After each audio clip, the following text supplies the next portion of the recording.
folks out there that are joining us. I'll read the meeting notice per section 2-17 of the city code. The city council president has called a workshop of the city council this evening at 6 p.m. The city council will hold this workshop to discuss the state environmental quality review of proposed zone change at 1011 2nd Avenue. It's an in-person workshop, folks. We're Zooming you live, and there will be opportunities for public comment at future meetings. So this workshop is specifically for the council to go through the seeker, ask questions, any question you'd like. We're going little feedback. The presentation of the agenda is we're going to do the pledge, roll call, and then I'm going to hand it over to Aaron Vera, Steve Strikeman, and Rick Morrissey, who are from Corp Council, Planning, and Engineering. I'm also, before that, Kev, I'd like you just to give an overview description. We'll go around the room, introduce ourselves, and then take it away. So without further ado, I'd like to ask Councilmember Soriento to say the pledge. I pledge allegiance To the flag of the United States of America and to the republic for which it stands, one nation, under God, indivisible, with liberty and justice for all. All right, we're going to do a quick roll call, and then I'd like our visitors and department head staff to introduce themselves. Let's start off with Councilmember Ash McPherson, Councilmember Steele, Councilmember Min. Present. I have Councilmember Gully next to me, our pro tem. That means I'm here. Councilmember Keani Conley Wilson. Present. And Councilmember Soriento. Council President Mantello's here. All 7 are present. I thank my colleagues for joining us. Now we'll start over with Rick Morrissey. It's Just okay, introduce just yourself. introductions. I'm Richard Morrissey. I'm the corporate counsel. Thank you for staying on, Rick. Thank you. Aaron Vera, Steve Strikeman, Commissioner of Planning and Economic Development. Thank you, Jessica, for joining us. And thank you, Rick, Aaron, and Steve. We'll hit, Maria's not here right now. Let's take Kevin in his votes. Sure. Brian Osterhout with Environmental Design Partnership and the applicant. Johnny Hearn, the applicant. Thank you. Justin DiVirgilio with Hartford Associates. Awesome. Thank you for joining us. And Maria, please introduce yourself. Awesome. And we have Seamus Donnelly somewhere in the back, our legislative assistant. So, and I think the mayor, he is here. He just stuck out for 2 minutes. So Mayor Madden has also joined us. So this evening, we really want to get a grip on the seeker. We want to go through the questions, and I want council members, don't be afraid to ask questions of Jessica, the Mohican Tux. You may have questions for them. Jessica's here to answer what she can, and Kevin, obviously, and his folks. This is for us to really dig deep, roll up our sleeves, get a grip on the seeker, and I really want to encourage council members to ask questions. So please, first things first, Kev, if you don't mind just giving an overview of the project, and then I'm going to hand it over to Steve, Aaron, and Rick just to go through the seeker. Thank you. I'm going to turn it over to John. Sure. Sure. So just a brief overview of this project is the applicant is proposing rezoning of a 11-acre parcel. It is residential. He's looking to rezone this project as plan development, and he is proposing 231 apartments, which is comprised of 3 buildings. surface parking and parking underground building, south building. Water and sewer will be connected to existing municipal utilities. Stormwater will be managed on site in accordance with the DEC, the general permit for stormwater discharge from construction activities. The project also proposes community walking paths, multi-use paths that will allow the public to get down to the riverfront. It's also proposing. Hey, Brian, Yep. I apologize, Sure. just for the public, because I have someone watching YouTube, all of us, because we're short on mics. If we could try to speak up, that'd be great. Thanks. I'm sorry. You know what, if you want to just pull it, yeah, as much as you can. You could.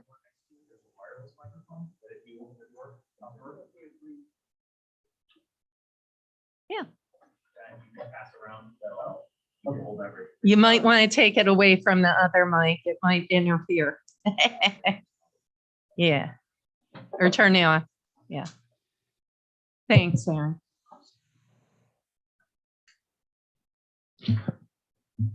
Hopefully that's better. Awesome. Okay, Thank you. so that's working. Yeah, so it also includes approximately 1,300 linear feet of sidewalk, which would provide a pedestrian connection down to 112th Street. And I'm sorry, 125th Street. And we would also propose to light that sidewalk. We've had a number of community involvement charrettes, so to speak, with the community to talk about things that they wanted to see, and traffic calming in this area was one of them.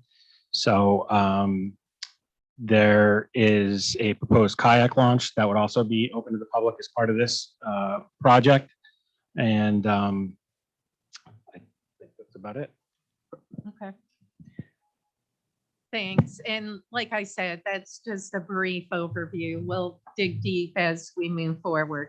I'm now going to hand it over to Steve, Aaron, and Rick just to talk about the seeker. And if council members have questions, if you want to run them through me, just like a regular meeting, just so we don't have like 5 people talking at once, don't be afraid to jump in. Okay? Is this on? Is this on now? Yes. Okay. Again, thank you for the opportunity to speak here. This workshop is to help you evaluate the issues around the seeker, and to, at the end of the evening, determine, do you have enough information on which to make an evaluation? So obviously, I'm going to have Aaron walk through the seeker with you for most of it. At the end, I will address some of the comprehensive plan zoning issues. So we'll bring those up towards the end. Let's see, the developer has provided an expanded environmental assessment form, which has been posted on the website, which I believe you've all seen already. That was in response. We were looking for more information on which to help you make a determination. I just want to clarify a few things, because we are going through a new zoning ordinance process right now.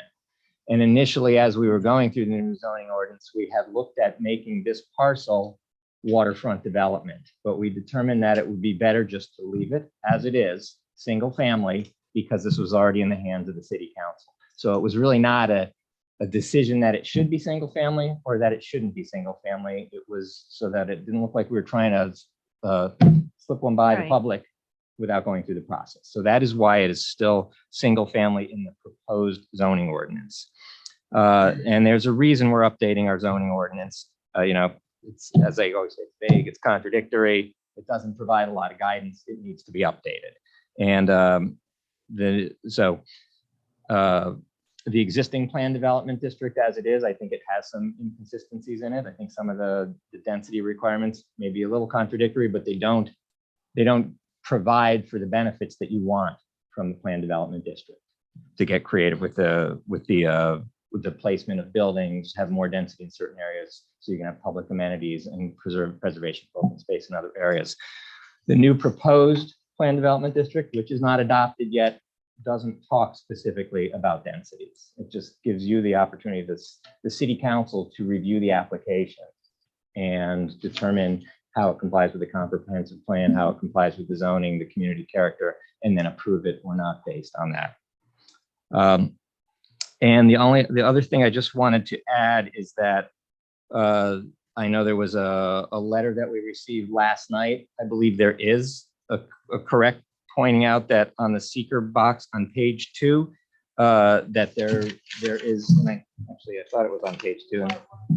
On the part 1, right, on the part 1, and I'm looking at so it's on page 2, and it basically says that there is no specific recommendation for this parcel in the comprehensive plan. And there is in fact a map that shows it as low-rise residential.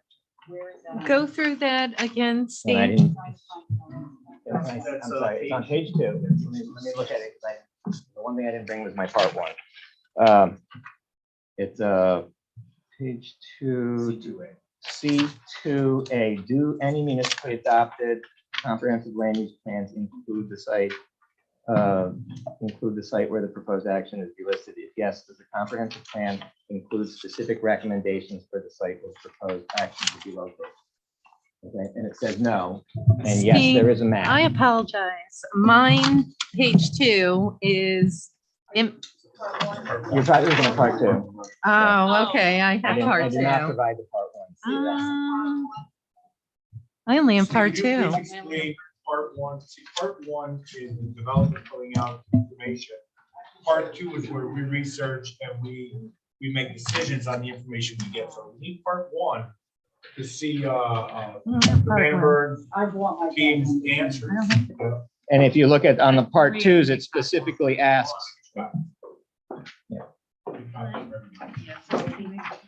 This whole packet? Yep. I think she was behind it. Just the one secret. C2A or C2C? C2A. C2A. So Chair.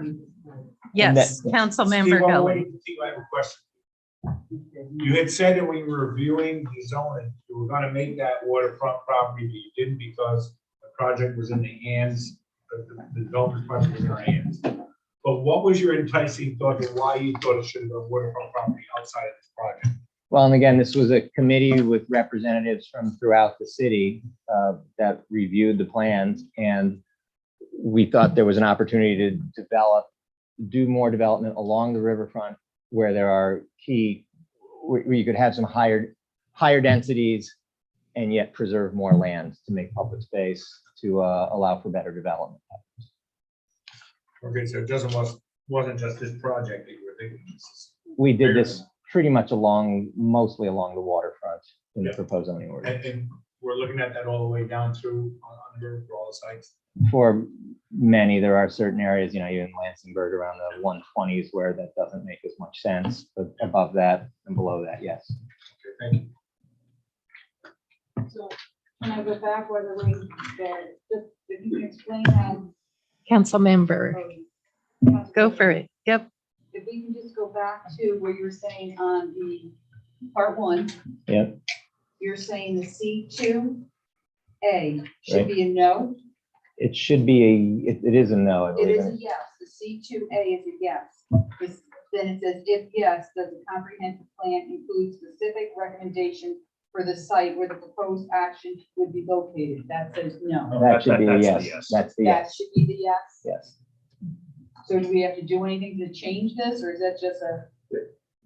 Just the discussion of, I mean, the paperwork can be updated before we move forward. It doesn't need to be updated tonight. I mean, this workshop is Okay. one of the purposes of the workshop. is Exactly. this. That is a developer document, so the developer should come in. Correct. Okay, Thanks, Rick. thank you.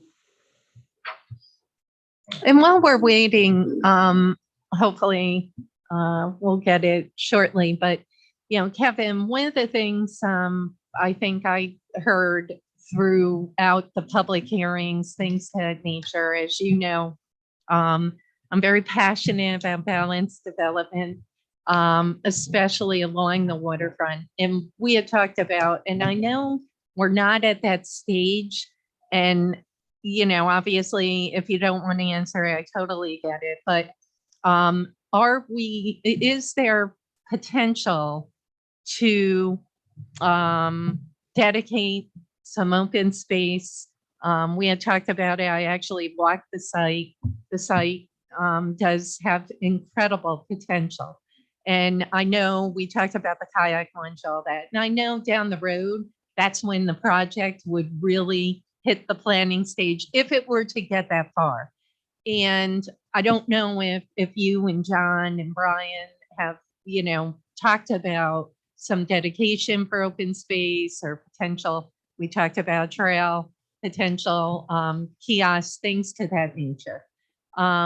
If you don't want to talk about it, I get it, but I think it's a fluid project at this point. I think those. do you mind the mic? I'm so sorry.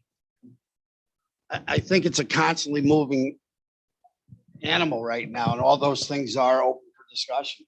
And there is room. There is room Oh, for some of yeah. that stuff.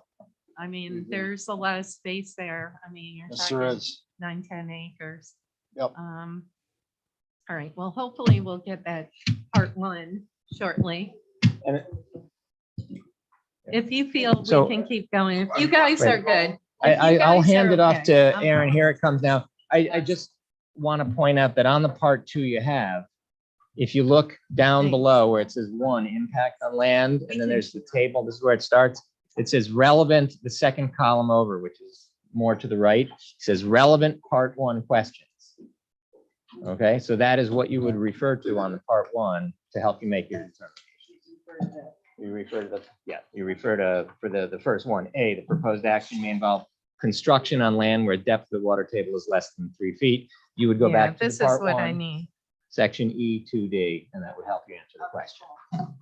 Okay. So this- And then at the end, there is a part 3, which will, where you make your determination. We're not going to make a determination tonight. This is more a workshop. And so with that said, I'm going to hand this off to our engineer, Aaron Vera, who has, See. oh.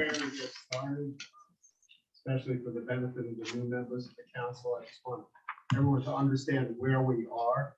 So the council is convened as a committee of the whole. They are the lead agency to make an environmental quality review of your state law for this parcel of land with respect to a change in zone. The reason why we're considering the development as a whole is because when you're making a secret review, you're not allowed to segment, just consider the change in zone. You really have to consider the entire project, right? And the goal ultimately will determine whether or not to issue a positive declaration, which means that there's one or more significant environmental impacts of the project and the change in zoning, or a negative declaration, which means in your view, there is not one or more significant environmental impacts. This is a fact-based determination that you have to make as a committee of the whole. So at this point, what happens is you have a lot of information. You really have to determine at some point whether or not you have enough information to make the environmental assessment. And when you've done that, then a time clock begins to count down under state law, which gives you essentially, it's not always 100, but 20 days to make a final decision whether or not there is a significant environmental impact. Does anyone have any questions about that? Councilmember, Would that Ash. be from tonight or from No. whenever we make a decision? It's from whenever you decide that you have enough, that you have sufficient information to make a determination. Okay, So it's like a predetermination. okay. Sure. Yep, Councilmember Gully. Can I ask you a question? I know we talked about significant and non-significant, but when I was reading through the secret process, if we find something that we might feel significant, but the developer has a process to make it less significant or less intruding to the area, we also have to consider that. Am I right? I believe you are right about that. It's the impact of the entire plan, I guess I would say, whether or not it's ultimately significant or not. So, Obviously, these words have, the weight and the scope of an impact. So you have to consider both its importance. I mean, there may be a significant environmental impact that is completely unimportant, in which case, you would not give it much weight. Right, because it wouldn't be it wouldn't be a big variable on the project or the area. So the all right? factors in the plan, in the project plan that are mitigating, you have to consider also. Okay, great, thank you. So can I say one other thing? Absolutely. To the council members, I just think that while we're going through this process, if you have something you say, gee, I think this is significant, we should ask about it. And allow the engineer and the administrative Yeah, team to and the answer, developer. and the developer to answer, and the representatives from the Friends of the Mahoning Trucks to answer. So we can get a good rounded picture of what, if you have something that you feel is significant, we should ask about it, not just leave the table thinking, oh, well, that's significant, because there might be a piece that we don't understand, because I know there's quite a few pieces that I don't really Yeah. grasp. That's why I really want to go through this, roll up our sleeves. But I also, don't be afraid to ask questions. I want to leave here, at least as a council, with, if you still have questions, obviously, that's fine. But we're here as long as it takes to, really work our way through this and try to leave here with a grip on the seeker. So go ahead. Yeah, Jessica. And because this is kind of its own language unto itself, the DEC has some wonderful resources that like a cursory Google convention, there's something called the Seeker Handbook and the Seeker Cookbook, and it even gets put to simple flow charts, like a choose your own adventure. So it clearly spells out what's significant, what's not. So you don't have to learn an entire new language for this. Like I found that resource really helpful. So it's very easy to find on the DEC website. Thanks, Jessica. Okay. All right. Who's Rick? up? Anything else, Aaron, Rick? I think you're up. Yes, Council Member Matt. Hey, sorry, Rick, I just, so, just to make sure I'm following, our steps are getting up to speed on the info, and then determining the positive or negative speaker determination at the council level. I think first you need to decide whether or not you have enough information Right. to make the positive or negative determination. And tonight's that first So step. Sorry. tonight is more focused on the first step, whether or not you have, if at the end of tonight's presentation, whatever, if at the end of tonight's workshop, you feel as a council that there are significant areas where you need more information, then obviously you'll need to get that information before you decide you're ready to make a determination. And then once we've decided that we are ready to make a determination, then we make a determination, and then that starts a 20-day clock. As the lead agency, as a council, this is not a voting. Right. You're not going to take any significant action tonight. You're not convened as a council. But once you're convened as a council, you would vote on whether or not there's a positive declaration or a negative declaration. Right. And then the 20-day clock starts. No, the 20-day clock starts once you have sufficient information to make that determination. Thank you. Good question. Typically what happens is the 20-day clock is actually never started.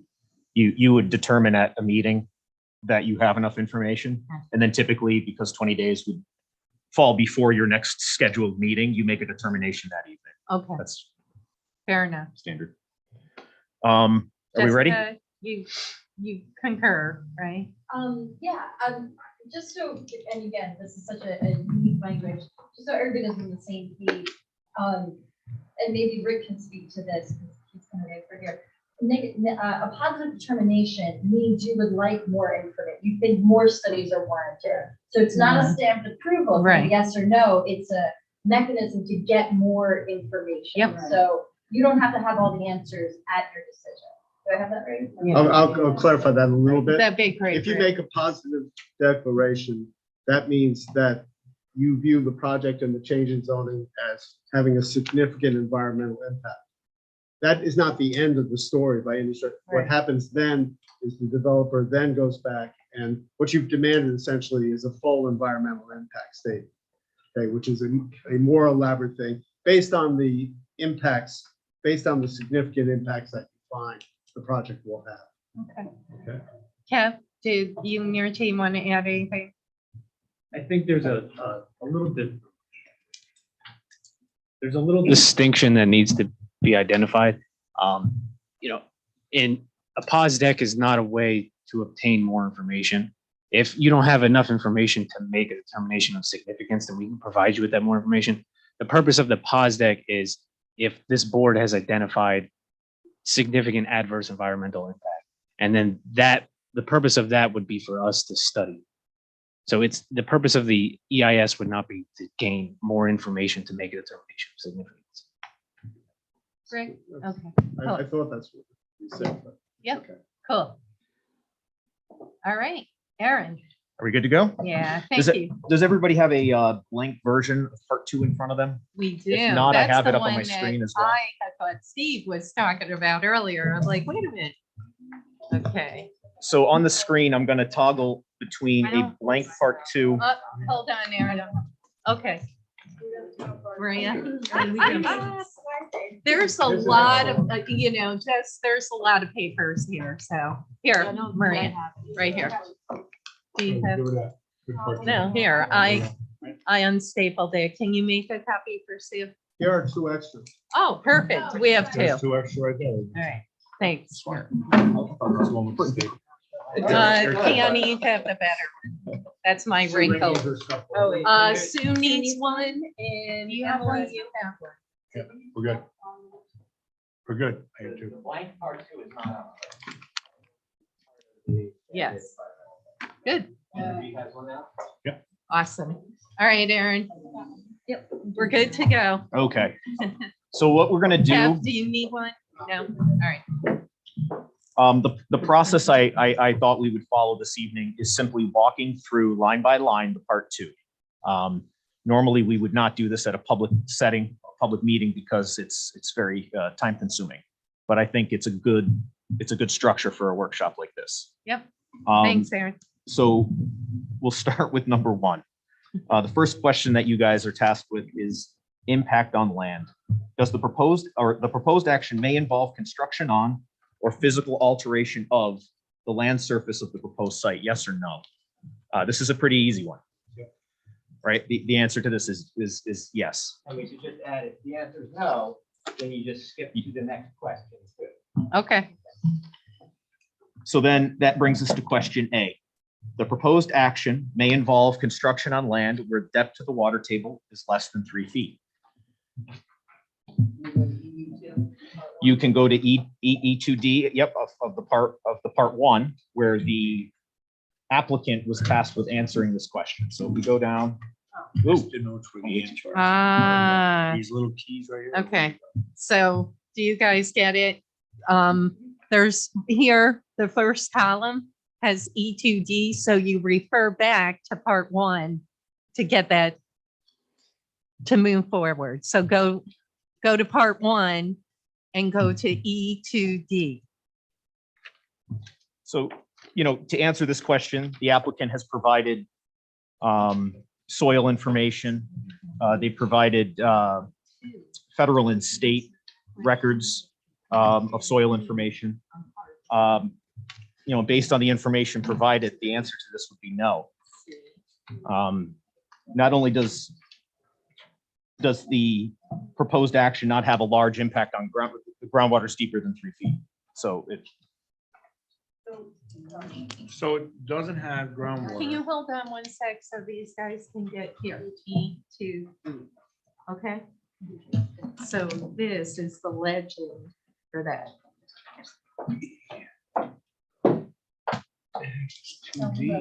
Yes, council member. Based on this, the proposed action may involve construction on land where depth is less than 3 feet. Based on what the developer's answer is, the drainage status of this project soil is well drained.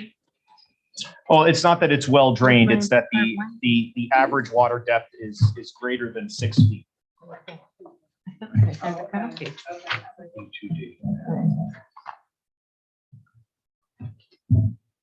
Does that make sense? It does. Okay.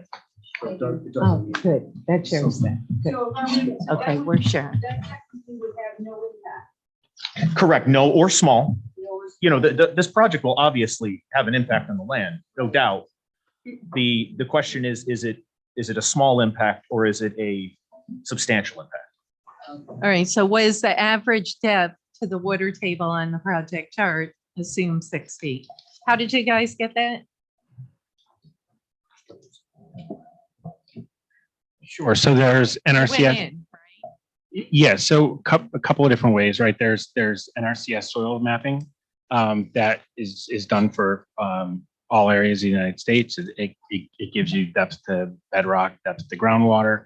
We also, and Justin DiVirgilio did lots of test pits out there as it related to archaeology. And so groundwater was never encountered.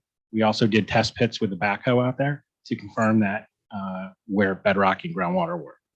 Awesome. Thanks, Brian. And you know what? Quick question. Do we have to consult at all with the Army Corps? Are you guys, do we have to at some point, you mean, right? Or no? So we're not impacting wetlands on the site. There's one little small wetland that's up in the northeast corner. It was not identified on any of the available online mapping, but we had a environmental specialist go out that does our wetland work. We are not impacting that wetland, so we don't need any Army Corps permits for that. If the docks are put in, those might need coordination, but those are going to be floating seasonal docks. They're not anything permanent in there, so there's no wetland disturbance. Okay, thanks. Council President, Steve, yeah. I would just add that when you declared lead agency, the Army Corps, the Canal Corporation, DEC, there were a whole They were number all of agencies, notified. they were all notified. And there was No one, no objection. I responded. did receive, we received comments back from the Department of Environmental Conservation, which is on which the. we were all copied on. I Yes. believe. Okay, very good. Yep. It's also worth noting that on the long form, the applicant did say that the Army Corps may be an involved agency. Okay, That's up on the screen. thank you. Thanks, Aaron. So then I mean, the question again to the council is, do you have enough information to answer this yes or no, or well, no or small or moderate or large? And that can't be answered by anybody other than the council. So Okay. if you're all set with this one, you want to move forward, we can move forward, or if you want to discuss amongst yourselves, if it's a no or a yes, or what have you. Anybody have any questions on that? I mean, think if it would be a significant impact or not an impact, small? I mean, that's what we're trying to figure out, if that was. Rick, did you want to jump in? Yeah, I'm just saying for this particular question, it is the only information we have, I believe, seems to be reliable information, is that the water table is deeper than 3 feet. So the answer to this one seems an obvious, no impact I on got any it. water table less than 3 feet, because there is no water table less than 3 feet. Right. For the vast majority. Thank you. Okay, Aaron. That takes us to B. The proposed action may involve construction on slopes greater. I'm sorry, on slopes of 15% or greater. Well, if we look at E2F on the long form, Yeah. the applicant has said that 55% of the site's area is on slopes greater than 15%. So the question is, how much of that area are they grading? Moderate to large. Do they plan on blasting? Do they, how are they working on these slopes? What types of slopes will be left?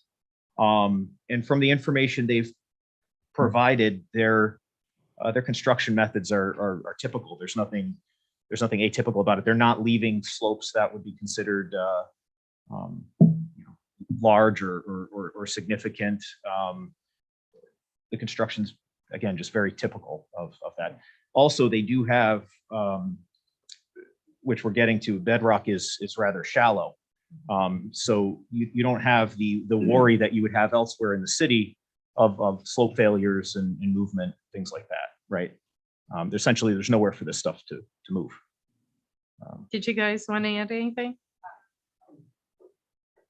No. Go ahead.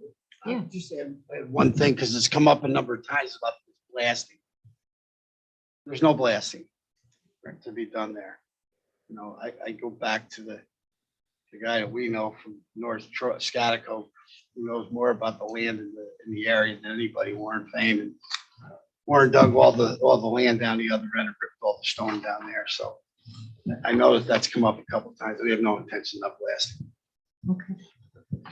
Jessica, and then Kim, or I'm sorry, Jessica, then Councilmember Ash. So I know that's kind of the next question coming up. We have had a geologist walk the site. Is data available to show that the bedrock is rippable? We have a different expert opinion that we've submitted to the record from a geologist about the blasting. Blasting versus with scraping and digging would certainly constitute a potential significant environmental impact, both to the land and the adjacent property owners. Is the developer willing to furnish data to that extent about the geology of the site? Not just that the guy from Scottico says that it's not. Is that data available? I'll jump in. You know, Kev, I would love you to answer. I think when he said the guy from Scottico, we just all know him. But if you could talk about Warren Fain, they're actually a contractor and all that. So, and you know, Brian or John, add whatever, because this is important.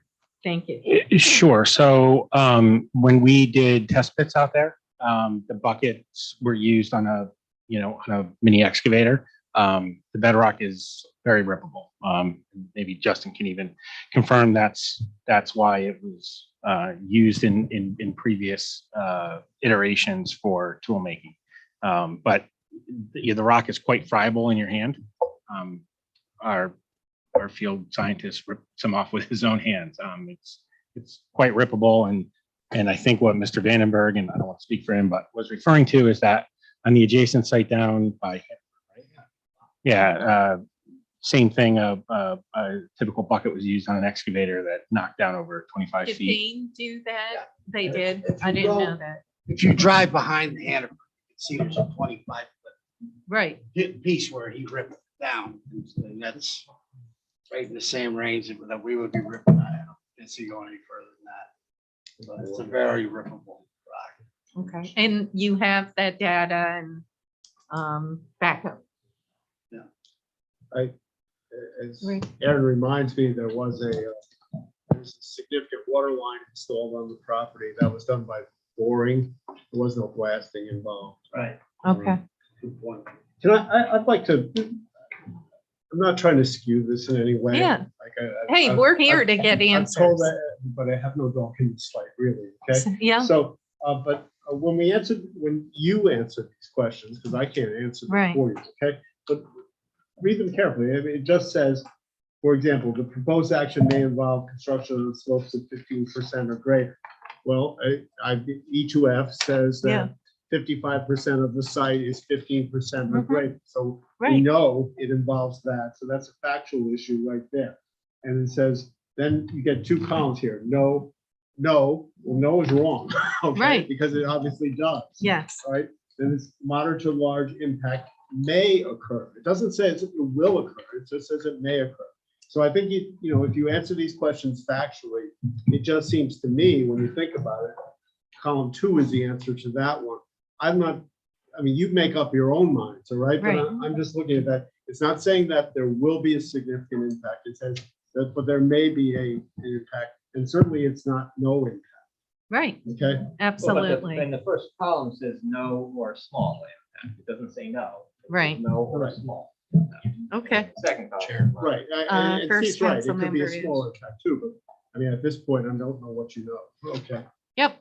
No, this is good. And we're here to get the facts, and we need, listen, in all my years working with development projects, I've never been the lead in terms of the canal was, but it wasn't me. So this is a first for me to go through. Council, yep. I'm sorry, one more time. Yep. I guess my point is that if you do check the moderate to large impact may occur, that is not the equivalent of saying that is a significant adverse environmental, Gotcha. right? Thank you for clarifying that because, obviously, it is going to be, it's going to have an impact, but it's right here, black and white. Councilmember Ash McPherson. Thank you. Rick, thank you for clarifying that. I think we're looking for clarification on a lot of these answers, whether it would be in no or small impact or moderate or large. And I guess my question is that respected, if I'm looking at this, so no, it's not going to be a major impact, so it might be a small impact may occur. We don't know for sure if it really will. And if we go with a moderate to large impact, may occur again. That's like if we took a rock and moved it from here to over here, yes, it's an impact. It could be a significant, but that doesn't mean. Maybe if 55%, I'm just looking at it logically. Okay, I have been on the site before, but if 55% of the site is more than 15% grade, that seems to me a moderate to large impact may occur, but it might not. I don't really know exactly. I don't know, and I don't know, and that's a long way from deciding whether or not it's a significant adverse environmental impact or not. Okay, that clarifies it to me as well. Okay. So then my next question. And so you might want to direct the question to the developer. As That's to where I was going. what they're. Yeah. So my next question is over there is, when we're talking about the slopes, and you're talking about the slopes of the land as you start to building, I was thinking of the slopes going down to the river. So I was thinking, is that going to be an impact on that side of the sloping? Sure. So, Is that right? yeah, no. So, and I appreciate the question because yes, certainly there's a lot of slope on all those parcels that go down to the river. But I think to go back to what maybe Aaron said originally was, we have minimized impact on the site and compact development to work within the areas that don't have those significant slopes, right? So we're not working along the water face where we have the steepest slopes. We tried to concentrate the development within the center portion of the site where those slopes are less. So while the site might be comprised of steep slopes, engineering wise, we've worked within the confines of the property and its natural constraints to work within areas that don't have those super steep slopes. So I think that also needs to be looked at in terms of the context of making a determination. Because I'm thinking if you're building over on that side, you can dig on that area, yes, there's going to be some type of change to the environment over there, but how much of a change is it? Is it may or may not? Okay, that answers my question. Councilmember Gully. To the development team. On part 1F, when you put in there approximate proportion of proposed action site with slopes, are those percentages based on what's there now, or is that after you scrape the ground and bring it down? No, that's based on the current existing conditions of the project. So much of these percentages could, well, not much, but I shouldn't say that, but what would you say the percentage of change would be there? Yeah. No, it's a good question. So at the end of the excavation and yeah, so I don't have a slope analysis on that, but we did provide a grading plan as part of this so that could help the council make a decision in terms of what we're proposing from an engineering standpoint. And those do have, with all the grades, a very detailed grading plan was done for this to show you where we're working on the site and what those slopes would be. But I don't have. we have that. We have that. It's on the screen. Oh, well, there you go. Okay, can we, Kevin, want to walk us through this? Do you mind? Or Aaron, whoever, sorry. I mean, yeah. So, I mean, what you see here, you can see the contours as they get closer together here. That signifies a steeper slope. Obviously, the banks of the river are the steepest slopes on the site. You can see here the trail is shown hugging the top of that slope, right? If you look over on this side, the nearest residence being this line, you can see that the grading only goes as far as the top of the hill right here. So this is going to be a slope going down to the walkway. All right, and that slope looks to be about a 1-on-3 slope, which is 33%. That's a very typical slope in construction. That there is nothing abnormal about that at all. The 15% requirement is actually quite interesting in that really between 15 and 30%, it's a mowable slope. I mean, you can run a lawnmower up it. So, you know, we don't, I would not consider those significant slopes.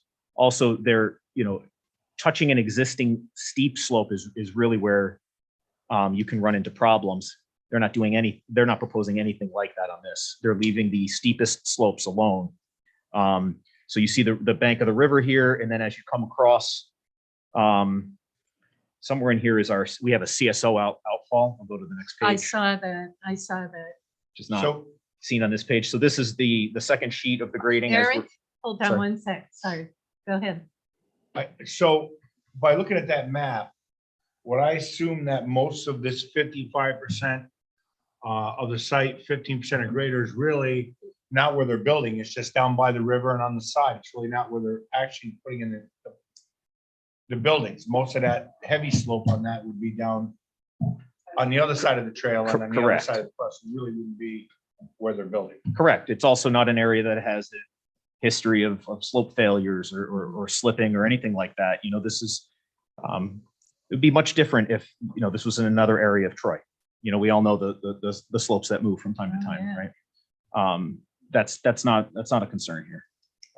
And the dynamics of this soil in this area is not the same as those areas that are moving. No, not at all. No clay. But Aaron, you keep walking. That's good. Yeah, so I mean, if we look here, you can see this is a little bit of a swale, a ditch. It's a low point that goes out to the river. There's an outfall here. You can see the FES number 3 that stands for flared end section. So there's an outfall there that they're proposing from their system, and we also have an outfall near there. The city does. So they're discharging to already an existing drainage path that we use, and showing slope stabilization as is typical for that type of stuff.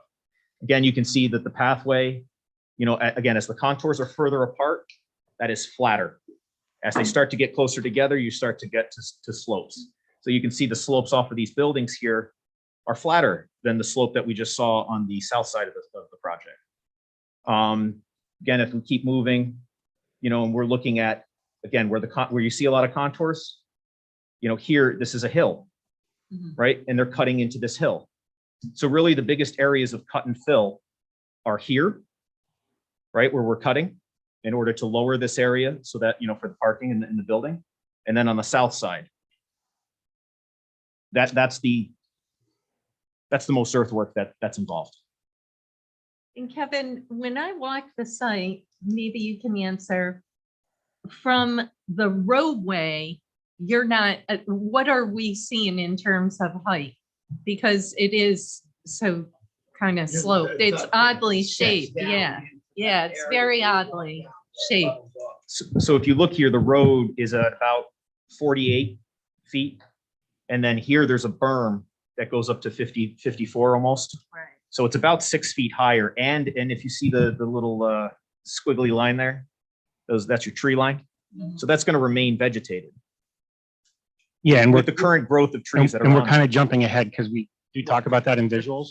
But in terms of the community outreach, one of the things that we did do was, aside from leaving as much vegetation as possible and concentrating the development within the center part of the land away from Second Avenue, we also are introducing, as Mr. Vera said, a planted berm in the one area where we thought the building might be visible from Second Ave. And when I walked the site, I distinctly recall asking you that. Right, Kevin. it's right, it's about in the area where we parked that day. Okay. So that's where the building sits behind that, Where the along that couple, edge like, of road. six-packs were. Yeah, Yeah. exactly. But, and then where the fenced in area, where the pump, where the water line goes through, we kind of, right in the front, right in the middle, about where we pulled up and parked. Yeah. That's where we're gonna put that berm, where we're gonna add all of the green for a visual block. Yeah, and we actually have simulations that were provided that show what it would look like with and without that. So for a pedestrian, can I ask a question? Yeah, please. So for a pedestrian walking on Second Avenue, Will they see the project? A pedestrian?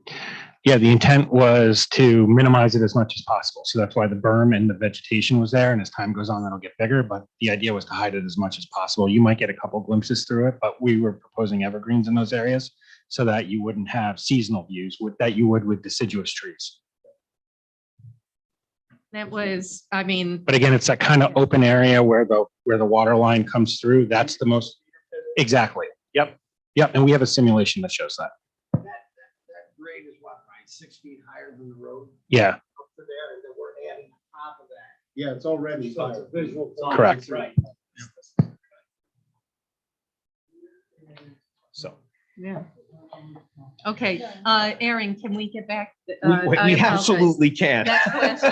No, no. Yeah, But so Aaron, is there anything else on this for this question? I want to. there is, well, I was trying to kind of cover the rest of the Go impact on ahead. land if we could. Are we okay with that? Oh, no, that's what I think we were discussing, things that are all Okay. pertinent and maybe will help us get through to H Yeah. here.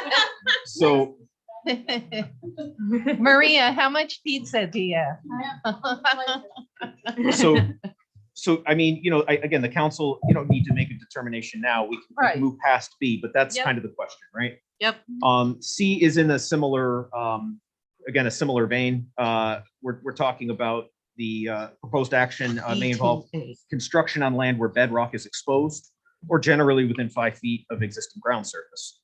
We just had information that they do have bedrock, right? It's a rippable shale that they can excavate, they have excavated. But the council would need to make a determination whether that's a small impact or a large impact. Well, I'm sorry, yes, moderate to large. The proposed action may involve D, the proposed action may involve the excavation and removal of more than 1,000 tons of natural material. Now, rock weighs, 2.6 times what water weighs. So we're talking 240 pounds a cubic foot. So I mean, you get up in tonnage quick if you're removing shale from the site for the basements or the footings and foundation. But again, the question is that removal a small impact, Right. right? I mean, as projects get larger in size, it's natural that these numbers start to grow. Is that, is what they're removing out of character for a development this size? Can I just add one thing to that real Yeah. quick? And so you have to remember too, that environmental assessments cover every type of possible project, right? So for example, if we were mining the site, some of these questions might be geared towards that, where we're removing, millions of tons of material from the earth. So not trying to say one way or another, but I think just to help put things in context, when you review all of these questions, you have to think about what they may be geared towards. Like, for example, odors, Yeah. landfills, Dredging. dredging, things of that nature. Exactly. Thanks. And again, if the math works out, they're removing 1,001 tons. Again, that doesn't necessarily mean that's not the limit to be a moderate to large impact. It's just trying to get you to think about how much are they removing from the site. E, the proposed action may involve construction that continues for more than 1 year or in multiple phases. So this is about the kind of the inconvenience to neighbors that construction can bring, noise, dust, things of that nature. I'd let the applicant explain how they plan on phasing this if they do. Yeah, we're on E. Yeah. D1E. How we're gonna phase the construction? Yeah. We're gonna start with excavation, obviously, and start. Yeah, is there a plan to, are you only going to build one building and then wait a year? Oh, no, I think that we're gonna go in and Right, we're gonna do right. 3 foundations. It's the most equitable for me to go in and get all the excavation work done and foundations and get backfilled and everything as quick as possible. Chair. Hold on one sec. I couldn't hear you, Kev, before you. Can you hear me now? Is this? Yeah. Yeah, it's to my advantage that we don't want to move equipment twice. We want to come in, we're gonna dig. This is the actual excavation portion though, Correct. correct? We're Okay. we're gonna dig, we're gonna pour footings, we're gonna pour foundations, and we're gonna backfill and do all the utilities and everything as quickly as possible. So no phase, like, yeah, The applicant has answered right. D1E, I Yeah. believe, on the long form as no. They're not Yes, no. phasing this. I gotta tell you, this legend is so helpful. Thank you. Go ahead, Councilmember Ash. Oh, okay. Answered my question. We're good? Keep going. All right, F, the proposed action may result in increased erosion, whether from physical disturbance or vegetation removal, including from treatment by herbicides. The applicant has, provided a complete SWIP, which is a stormwater pollution prevention plan, as required by DEC. Their plans provide all sorts of erosion and sediment control measures, as is typical for this type of construction. And then you're also dealing with soils that are less susceptible to erosion. The rippable shale is not like a sand, where when the soil becomes exposed, you get a rainfall event, it's going to be washed into the river. So, the applicant has taken, I think, every reasonable step to minimize that as much as possible. And I don't, it's my opinion that this project isn't unique when it comes to those types of concerns. You had told me about something. Chair. Councilmember Gully and then Rick. So, Yeah, well, it's slightly different than erosion control, which is a temporary measure during construction, right? Once the applicant has, or the developer has established the buildings and the parking lots and lawn, there's nothing left to erode, right? That those surfaces have been treated, so they're not susceptible to erosion. Really, the concern of erosions during construction. So by not phasing the project and buttoning up the site as quickly as possible, they minimize that further. The applicant also provides stormwater treatment, which we'll get to later when it comes to water quality and impacts on water. But they do have a stormwater treatment system that is designed to remove, specifically designed to remove sediment from runoff from parking lot areas and lawn areas. So again, they've taken all of the steps required by the DEC in order to mitigate and address those concerns. so Chair, Yep, Councilmember. so when we're looking at this for consideration, we want to, because in here on 2E, V2E, They say yes. they say will propose action disturb more than 1 acre, create stormwater runoff, either new point source says yes. But because that says yes is there, it doesn't mean we correct yes here, because we know they're putting the work in to minimize that mitigation. It Just in says response to if that question. yes. Yeah, in response to that question, E, I've never had a project that doesn't answer yes to that. It's Well, you have to. exactly. It's sort of a, were you paying attention? For us to just have our minds straight, Right. just because he says, yes, that's the way it is, but we're Right. doing this, doesn't mean we say, well, yes, that's a big impact because he's doing something to minimize it. Correct. Or is This that- is not, that we're looking at this? the part one is not about the impact. It's really trying to provide you guys the information about the questions to ask, right? So again, I've never worked on a project that doesn't answer yes to that. A single family home, well, maybe not just disturb over an acre, but it certainly is going to create new points of stormwater runoff, right? The question would be, do they address it? And they have a very comprehensive plan to address those concerns. I don't know if I can address this or not, but I've heard that, and this is totally off the subject, so I've heard there's a pipe up there that when there's a lot of stormwater run, that sometimes it backs up onto that land. Is that a fact?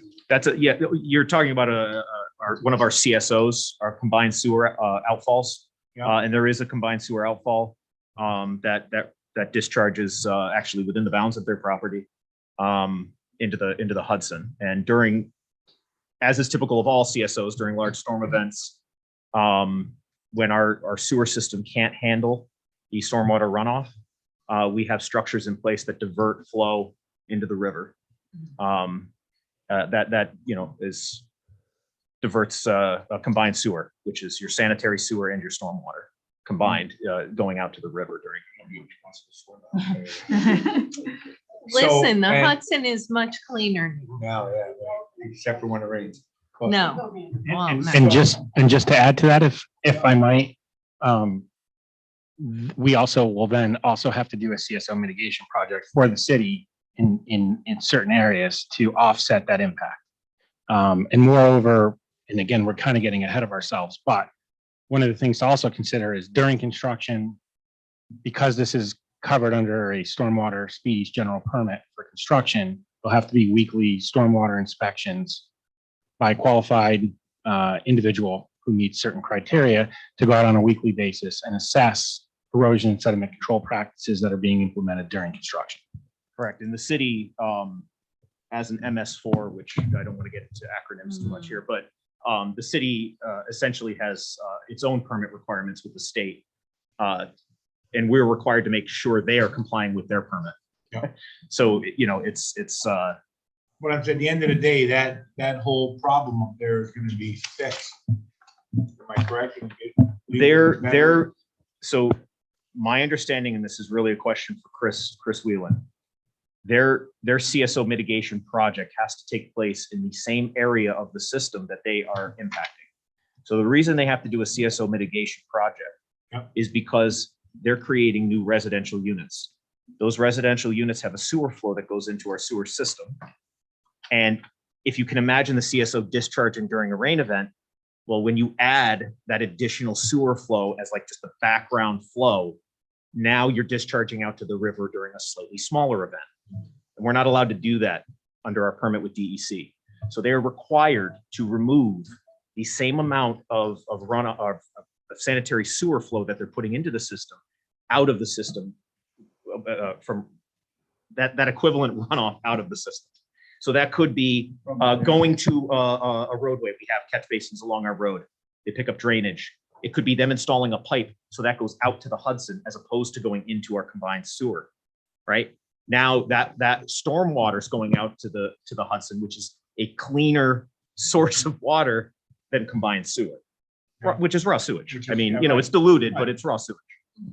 So, you know, I mean, that is, That'll make an improvement on the problem.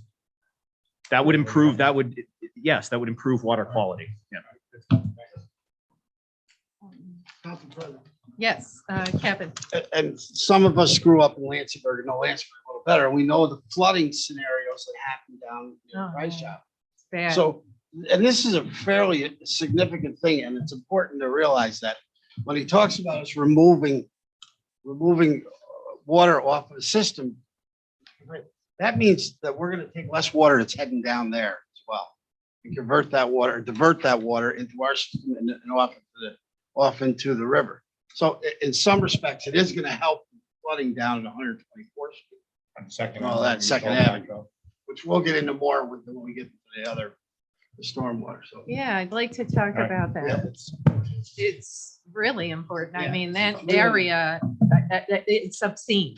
It's just absolutely horrible. correct. That brings us to G, which is the proposed action is or may be located within a coastal erosion hazard area. It's not. Right. Coastal erosion in New York State tends to happen more out on Long Island, Yeah. places like that, where they have sandier soils and they have to deal with storm surges and things like that. I think even Hudson Valley, because there's the mixture of the seawater and the, This is also Yep. local. So that's one. I'll leave other impacts so that you guys, that's your homework. Number two, impact on geological features. The proposed action may result in the modification or destruction of or inhibit access to any unique or unusual landforms on the site. Cliffs, dunes, minerals, fossils, caves. I guess I'll leave it up to the council if they think my opinion on that would be the answer to that is no. Can you give us an explanation why? Yeah, because none of those unusual landforms exist on the site. That would be pretty realistic. Right, I understand the site has, is pretty and it's nice, but it doesn't have, I mean, quite simply, it just doesn't have any of those features on the site. Rick, yeah, please. Okay, so on the south end of the site, there is a fairly nice cliff. with a dramatic view of the Waterford Bridge. Yes, It's really, it's very pretty. It's- it's amazing. So, pardon? So what will happen with that? And- Other than. Actually, I think he proposed a gazebo there. Well, the walkway Go will ahead. below that, but that's a perfect area. That's a perfect area for a visual point. And they have something up there to utilize that. You're going to preserve that? Oh, yeah. And actually create, not inhibit. Yeah, no, yeah, we Yeah, I want was to gonna- enhance The trail run through that? up to it, the walkway up to it. Yeah, because it's gorgeous. And Kevin, that trail is public. Correct. Yes, Thank it will be in the apartment scenario. It will be public. And number two, just to kind of hit the Mohican Tuck, and I know we're getting way, way, way down the road. And this is obviously in the planning process. But I would also, and I think that has to be a point of where some real history happened, whether it be the French American War. I mean, I'm not sure, but maybe your archaeologists can tap into that part, but telling the history of that site. Yeah, there's got to be some, well, it's a perfect place to have some kind of a definition. They have some kind of an explanation there. Bear in mind that back when all this happened, the Ford Dam wasn't in place. Down at Right. 101st, 100, or Right. got away. That wasn't there, so the river was as lake-like, as I like to refer to it. It was a little different, but yeah, that's a perfect place to accentuate what the history is and to put something there for that, a kiosk of some sort. Jessica, you probably have been where Rick is talking about. I mean, and we hit it right before dusk. It was magical. It really was. I believe it's the highest place in Rensselaer County on the river. Really? That overcrop. And you're right, there's a ton of history. The indigenous history goes back, probably close to about 10,000 years. And Kevin's hits it on the head.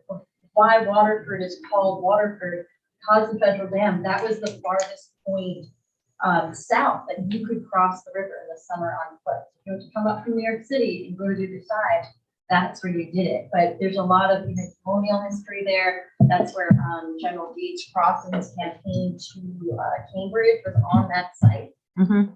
So yeah, there's a ton of history right there. Yeah. Are we content with 2 and we'll move on to Yes. 3, impacts on surface water? Yep. Sorry. All right, so the proposed action may affect one or more wetlands or other surface water bodies, streams, rivers, ponds, or lakes. If you want to be conservative, I suppose you could say yes to this. Although, the applicant clearly has gone through and delineated wetlands on the site. They're avoiding them. They're not proposing to disturb them at all. So that would be a no. And then, does it affect one or more? Well, it depends on your definition of effect, right? They're discharging stormwater into the Hudson.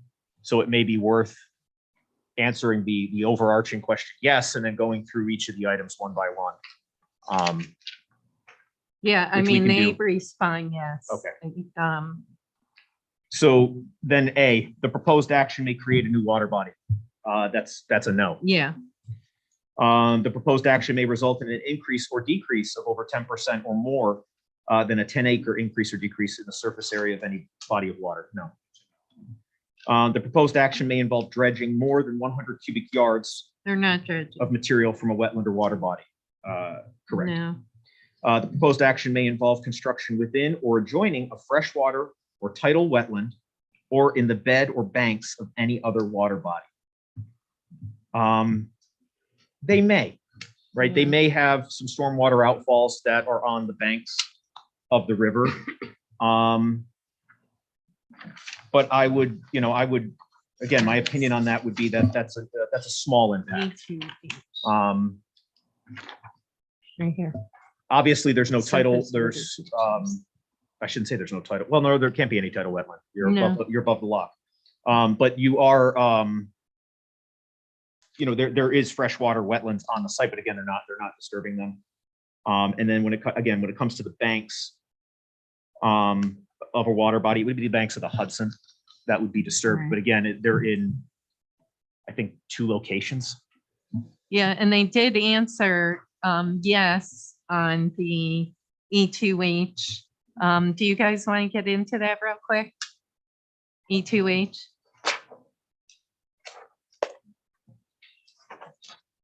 Skip that. Well, those questions just answer the existence of the water bodies. Oh, okay. It doesn't really talk Gotcha. about the Okay. impact they're having on the water bodies. Okay. But again, from the plans, they have, I think, 2 outfalls. And they do focus, again, they have 2 outfalls right next to our CSO, which is sort of off the banks of the Hudson in this little this little inlet. Where was that? It's right, right where the pumping area was. And you Oh, walk okay. down to Okay. God, there's a little ravine there. between the Yes. two houses. I know right where So you're it's talking right about. here would be the area on the screen, Oh, right there. So, Chair, yep, council member. so to the developers, that section is over, if I'm remembering correctly, when I walked on it, it did, I call it a big dip. And that's where some water runoff is coming from, After it's treated. after it's treated from the previous line, the line that's in there now. Okay. No, the line. No, that's no, in the there. line. The line that exists there is our line, the city's line. Yeah, That is not. That's not our line. That's raw, that is raw sewage during rainfall events. Their discharge all has to be treated. And it's only stormwater. All their sewer is being pumped into our sewer system and it goes down to the Rensselaer County plant. Okay, thank you. Yeah, that line's just to get the runoff from the street, the woods, Slope, et cetera, uneven the part. slope. Yeah, and again, we treat all that before that gets discharged. We're required to have, our discharge has to be less than or equal to pre-existing conditions. So we're not allowed to discharge a higher flow rate off the site. You are though. It's a fourth. It's a 4th water body, right? We're treating for quality. Sorry, Yes, yeah. Just to clarify that, typically stormwater regulations require that you do not increase your runoff. There's one exception, which is if you're discharging to what's called a 5th order or larger stream. The Hudson River is, I believe, 7th or 8th order. Stream orders, it's a branching exercise. So when streams begin their 1st order, when 2 first orders come together, they become a 2nd. When two 2nd orders come together, they become a 3rd. The Hudson's 8th, which, would, it's one of the high, I So think the the higher Mississippi's 10. number, yeah, the So higher I mean, you number can't, you don't have yeah. many of those in the country, right? And so the logic being that it does not make sense to detain stormwater at that point, because this site is going to be discharging its stormwater before the Hudson reaches its highest level. If they were to detain stormwater on their site, it's actually going to make flooding I worse get it. because they're holding it on their site. Now the Hudson comes up and they still have all that water Right. and that's it, right? So it's So in instead of treating engineering for circles, quantity. it's called beating the peak is one of the phrases, but it's a form of stormwater management that is only available when you have large rivers adjacent to your site. Right. So we're treating for quality, not quantity. Gotcha. So again, The council members, you're good? Okay. Like the more streams, the bigger the river. We got a big river. so that Simple terms, I'm with you. so again for D, my opinion would be that's a small impact. E, the proposed action may create turbidity in a water body, either from upland erosion, runoff, or by disturbing bottom sediments. Again, there's the potential There's for some- erosion, certainly, but they are taking very practical measures to address that during construction, and it won't be an ongoing issue once the site gets stabilized. So I would say that's a no. The proposed action may include construction of one or more intakes for withdrawal of water. No. The proposed action may include construction of one or more outfalls for discharge of wastewater to surface waters. Depends on your definition of wastewater. Aaron, I totally apologize. No, that's okay. Just to go back to E, Yes. Kevin and folks, you guys and You say you'll be exporting material may exceed 750 cubic yards. Quantities will be verified during engineering, and then the volume limited. Did she just want to expand upon the 750 cubic yards? So we talking about exporting material from the site? Yeah, so, right, so bedrock that will be removed, will be exported from the site to the extent that we can't reuse it on site. Obviously, if we can reuse any kind of topsoil, any kind of, rock on site, we'll reclaim it and reuse it to the extent possible. But given some of the grading activities, we would expect there to be an export of material off the site, which is not inconsistent with most projects where you're excavating for foundations or grading or doing things of that nature. Okay. Does that answer the question? Yeah. Okay. Sorry. No, it's No. So that was E. Are we all comfortable with the no or small impact on E? And then on F as well. That brings us to G, one or more outfalls for discharge of wastewater. I believe that means a discharge of treated wastewater from a wastewater treatment plant, which of course they're not proposing on their site. That's not stormwater discharge. That means sewer, sanitary sewer. So That's a no. 39,600 liquid waste So that, gallons per day. yes, so that number is based not on actual data, but based rather on a bedroom count and an assumed flow rate.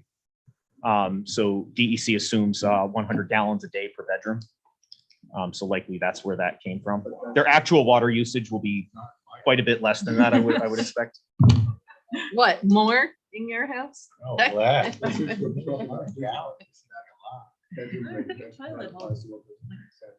Correct. Times you It's think I not an flush in a outfall. day? TMI, TMI. What's that? 4 times, Right. 5 gallons, that's 20 gallons. He may not. A long way from that. Shower maybe. All right.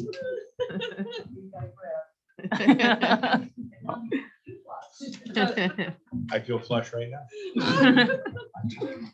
So that brings us to H. The proposed action may cause soil erosion or otherwise create a source of stormwater discharge that may lead to siltation or other degradation of receiving water bodies. Again, they are discharging stormwater.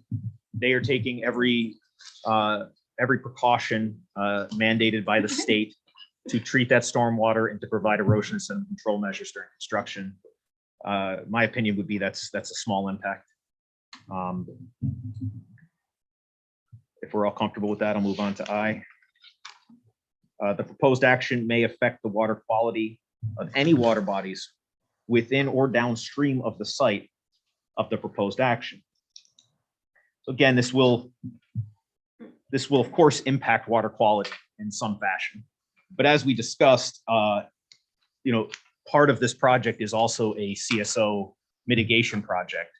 So the actual net result of this project very well may be increased water quality.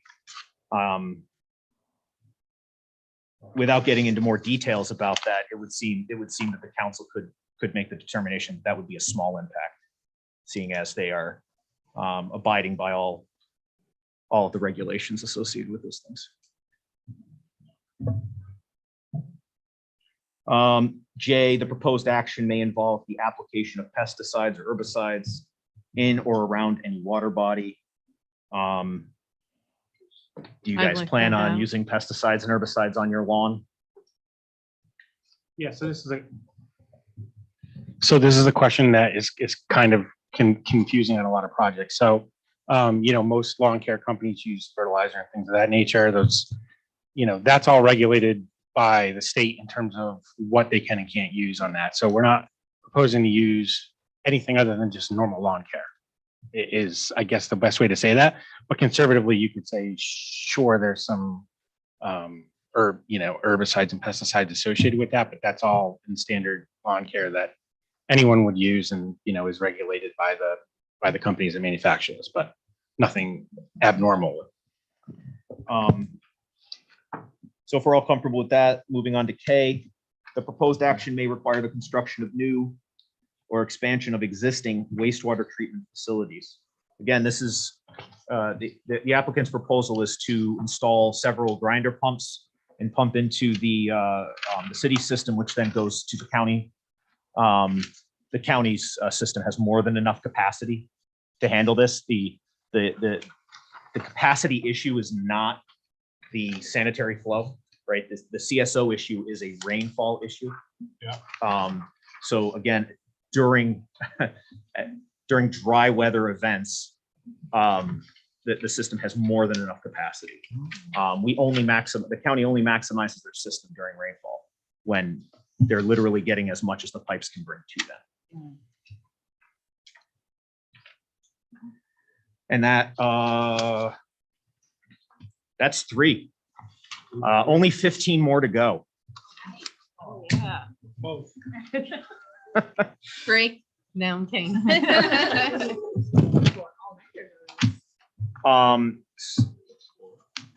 So the number 4 is impact on groundwater. The proposed action may result in new or additional use of groundwater, or may have the potential to introduce contaminants to groundwater or an aquifer. Again, this is one where if you want to be very conservative, you could say yes, but you could also say, no to most of that, except for the potential to introduce contaminants, right? That's a pretty broad, that's some broad verbiage. But certainly the proposal is not to use any groundwater. They're not drilling any wells. And I don't believe there's any aquifer in the area at all. So it would only be the potential to introduce contaminants to groundwater. That include accidental spills and things like that. Well, I mean, that's What was where that, we Rick? can if we say yes, we can go through this. This one's only A through G. That include accidental spills and things like that. Good question. Yeah, and I mean, we can go through, if you want to answer yes, we can go through all the individual questions and see what we have here. The proposed action may require the proposed action may require new water supply wells or create additional demand on supplies from existing Did water. you guys want to answer that? I'm sorry. What bricks? I can just answer it as it goes along, if that's what you'd like. I'm sorry. I think my question was that. It would include spills. That's Right. what, yeah. Oh, yeah, yeah, yeah. Include spills, obviously you're gonna have a lot of heavy equipment. Sure. So obviously, there's potential. Yes, there is. Correct. And when we get Right. through G, you'll see what they're really looking for Okay. here. All So, right, fair enough. Thanks, Aaron. yeah, sorry to crack the whip here, but No, it's the, good. the proposed Please, action may please. require new It's all water right. supply wells or create additional demand on supplies from existing water supply wells. We have a reservoir. We don't use wells, and they're not using them either. Right. So no. Water supply demand from the proposed action may exceed safe and sustainable withdrawal capacity from the local supply or aquifer. One of the things Troy is blessed with is water. Yeah. We have a lot of it, and we're really good at delivering it to people. So I would have to say no to that. The proposed action may allow or result in residential uses in areas without water and sewer services. No, we literally have a water line and sewer line right there. The proposed action may include or require wastewater discharge to groundwater. That's a septic system. The answer is no. The proposed action may result in the construction of water supply wells in locations where groundwater is or is suspected to be contaminated. No wells. F, the proposed action may require the bulk storage of petroleum or chemical products over groundwater or an aquifer. That's a no. They Mhm. will have petroleum products during construction. That is not considered bulk storage. Also, there is no aquifer there. There is groundwater, I believe, in your test bits came back with some groundwater. You said 6 feet to. Great. Sorry. Yeah. No, greater than 6 feet. We didn't encounter Oh, you groundwater. did. Oh, you dug 6 Yeah. feet. Did Yeah. not encounter. So there you. I mean that to me is also a no. That brings us to G. The proposed action may involve the commercial application of pesticides within 100 feet of potable drinking water or irrigation sources. That does not mean the Hudson. That would mean the reservoir. They're nowhere near that. So that's also a no. And that takes us through 4. So we answered yes, but then we answered no to everything. Got it. Interesting. So it was a change, just not significant. Correct, right? I mean, the guidance that the part 2 has is for these particular items, and clearly that's not. It's a different development. They're Yeah. looking for large scale CAFOs, farming operations, things like that, or large amounts of water withdrawal, a bottling plant or something like that, right? Since we're on water, can I ask another question? Sorry Please, to have so many. please, Rick. Some of the developers, I was talking with EPA today, actually, trying to finalize the easement. In terms of where the pipe is located and the meter pit and all that, are you, there's going to be a 20-foot wide easement running the length of the entire pipe. And we also need access, ingress and egress in order to get to it in the event of an emergency or if something has to be fixed. I presume you're not putting in a new building. No. Correct. Correct.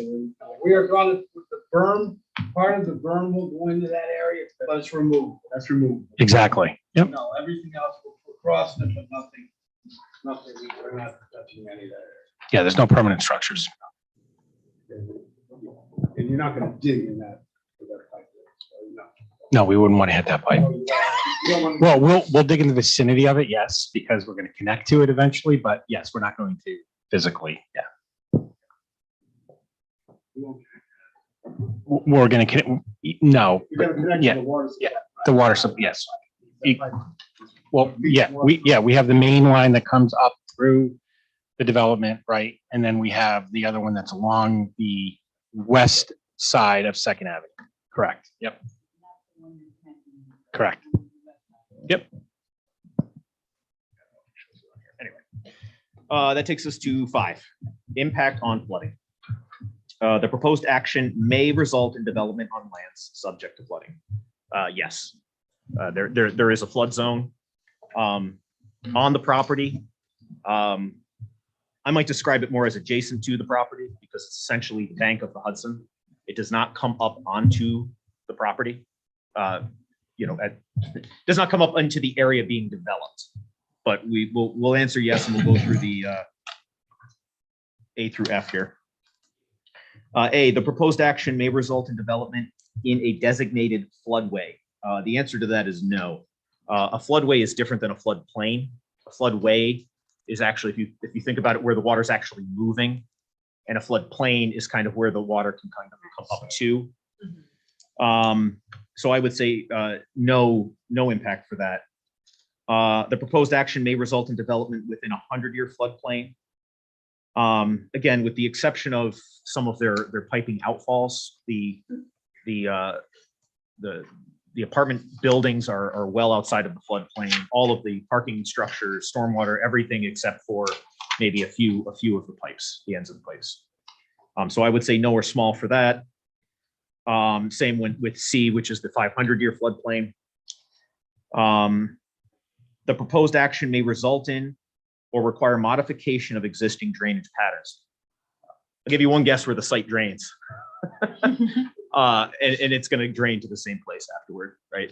So everything goes to the Hudson. Nothing's being changed there.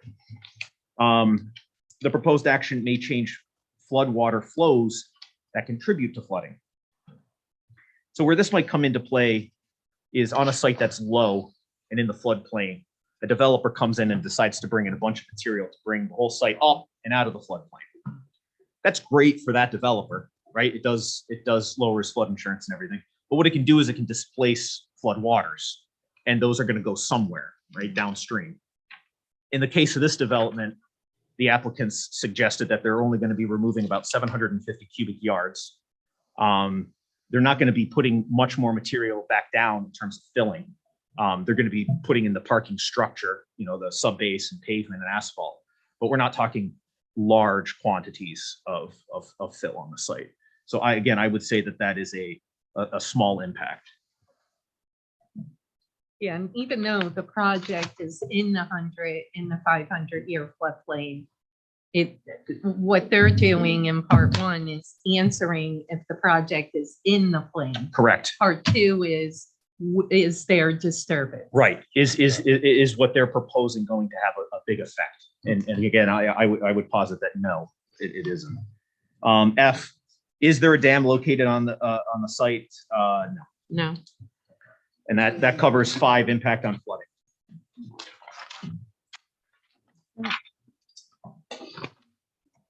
Six, easy one. Proposed action may include a state regulated air emission source. The answer is no, right? Because yeah, are they going to have diesel equipment on site? Yes. That's not what this question is asking. Is it a state regulated source? And the answer is no. These are power plants. They're looking for more permanent in terms of the development. Theirs is going to be construction. Correct, which is typical and not considered. That is not where Section 6 comes into play. It's again a different type of development. So that takes us to 7, impact on plants and animals. The proposed, yes, Yeah. excellent. So, A, the proposed action may cause reduction in population or loss of individuals of any threatened or endangered species as listed by New York State or the federal government that use the site or are found on, over, or near the site. So, there's a lot in there, but essentially it's not a rare species. We're talking about things that are actually listed as threatened or endangered. And I mean, if you want to talk to the amount of research that you did in order to determine that. Yeah. So the one thing that comes up is rare dragonflies and damselflies that are potentially located. And again, it's within a certain area, right? So they take a look at the Hudson, and it's a kind of a big circle if you go to the DEC environmental mapper. So in terms of that, there are certain certain habitats that those dragonflies and damselflies they like bogs, stagnant water type areas. Again, we had our environmental specialists go out, do a habitat assessment for that, and didn't find that those were consistent with the site. So we don't have any reason to suspect that there's rare dragonflies or damselflies on the site because the habitat doesn't support it. And you have a copy of the assessment? Yeah, it's included in the expanded environmental assessment. And so is the correspondence or the listings of what's potentially there. What about, Brian, are there, I think the night that I was there were a couple hawks, but that's not an endangered species. No, not a listed threatened or endangered species. Again, a lot of sites these days come up with the northern long-eared bat, not listed for this site. And again, even if it was, there are clearing windows that the developer could work around to make sure that they're out of the maternity roof season for that, but that wasn't consideration. So Overall, can we just talk about the disturbance? Because Sure. Obviously we're going to disturb a Sure. little bit of wildlife here. Yep. So, Yeah. So most developments, residential, commercial, industrial developments these days certainly displace animals in their habitats. It's just part of it, whether it's deer, squirrels, chipmunks. have you assessed how much, how many trees? You've probably looked, Kevin, how much clearing do you plan to do? And how much are you going to try to protect? You want me to? Well, Yeah. or perhaps- Yeah, I believe if I recall correctly, and I don't have it in front of me, but I want to say that there was about 2.5 acres that we're not proposing to disturb, that we're proposing to remain vegetated. The remaining lands would be disturbed in some fashion. Some of it would be returned to lawn, some of it would turn to building, some of it would, turn into surface parking, some of it would turn into trails. But most certainly, it's just like anything. When you clear some trees and you start moving earth, there are going to be existing wildlife that are going to be, displaced. And to me, it's very important. And, I was very open with Kevin when we walked the lands. It's very important to protect and preserve whatever we can at that site. Because it does have some beautiful bluffs, beautiful scenery. I felt very peaceful when I was walking the site. I told you that. It's to no advantage in my part to take away some of that beauty. Right. So, You want people. Sure. Yes, council member. Sorry, and I should have mentioned, I think short-nosed sturgeon comes up in that area as well, but again, we're not impacting the Hudson, so. No. And to this date, I've never seen sturgeon. I'm sorry. Gotta go down to McCandless's building, look at the one on the wall. Anyways, my thought is that, and I'm just trying to think, I know you gotta take the trees out, but I'm thinking that once you put this development in and you put the road in, if it does get approved, that road in, and even in the parking lots, I'm sure you're gonna put some trees back in, am I right? Oh, you better. I mean, you'd add some They greenery always look back in best on the there. last day of construction. Huh? They always look best on the last day. Up on the I'm just screen, saying, I up mean, on the screen, just you'll as see the point of land. taking that, I realize that you're gonna put other, Yeah. other greenery back into the property. So Oh, I'm sorry. You Correct. Oh, no, you do, right here. Here it is. Yeah, there's a landscaping. Yeah, here you go. Here's a landscaping plan. So this is, oop, what am I doing here? So there you go. These are trees being planted along the multi-use path, vegetation around the parking islands. You can see existing woods to remain. Again, because the grade has to change here. The trees have to come out, but they're putting everything back. Well, not everything back in, but Right. they're putting in different species there. And then this is the other side of the property. Same thing, exactly, Jim, like you were saying, parking lot landscaping, existing woods to remain. Again, this is that wetland that was flagged that is not going to be disturbed. You can see here, these are slopes, right? In order to achieve the grade, those will be lawn. All right. Yeah. And then you can see everything as you get down to the hut, nothing is being cleared as you get past the top of the bank. Right. So in terms Go of to the north. the To bank, the south.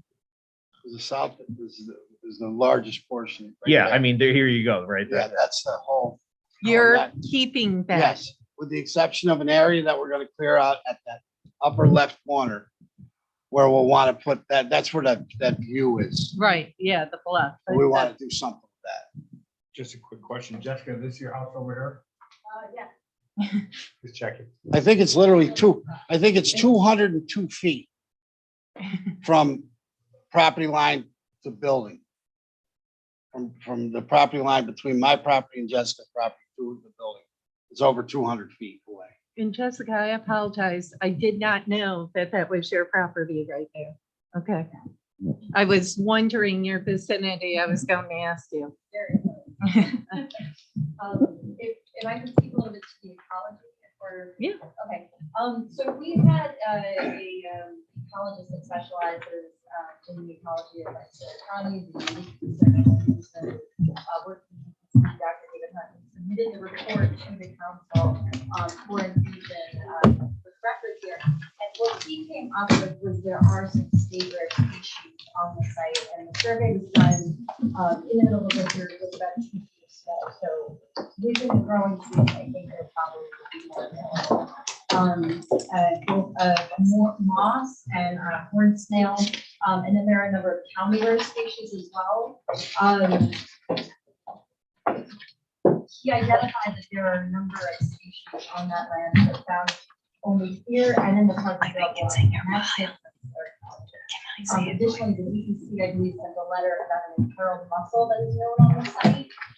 I didn't get that. I think it came through, this is maybe over the summer. Yeah. It came through you guys. I know we got them all again today. Okay. But yeah, I'm sure I've got all of them somewhere I can read if you can find that way. But I do think those reports kind of do bear additional, we know something over there, it has been introduced to the record. That might be a potential significant environmental impact. Are they endangered species? Well, the endangered species was, I mean, what we're specifically saying. oh, the state rare. Well, Are they endangered? I don't believe so. Are they on threat? Yes. And you're saying that's the only spot, all along that Hudson, that's the only spot where they are? That and the Pleasant Trail Walk. So how did your engineer check that? He went over, I think it was December 2020. It was right around when we had a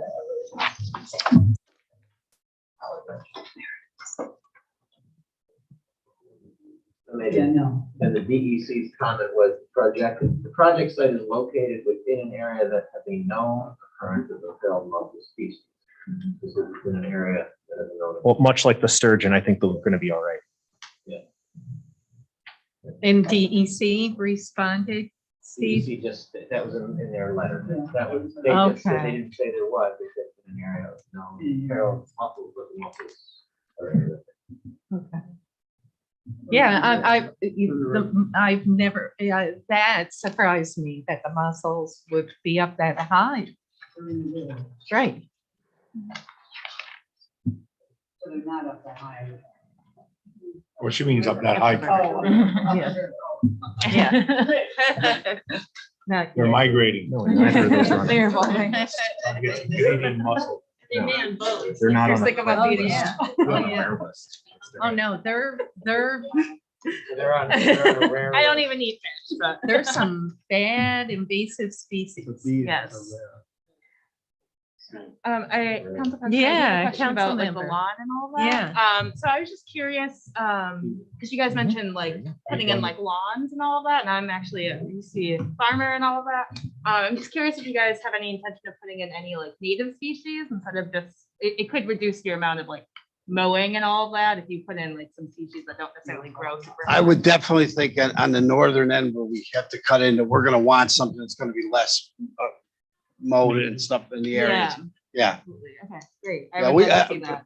I'd like to have as much of an Adirondack kind of a setting there as possible, you know, where they're not, you know, not a bunch of manicured lawns. No, Yeah. no, I don't want that. No, No. neither do I. I don't want, like, and this is way down the road. I don't want it to be like a new development. It should be camouflaged and, you know, more woodsy. More browns and things, you Yeah. know, I see some greens and some browns and stuff like that in there. How many parking spaces do you live in there? Oh, we got 300 plus including, we got inside and outside. You do have inside. Yes. Yes. Where do you go inside?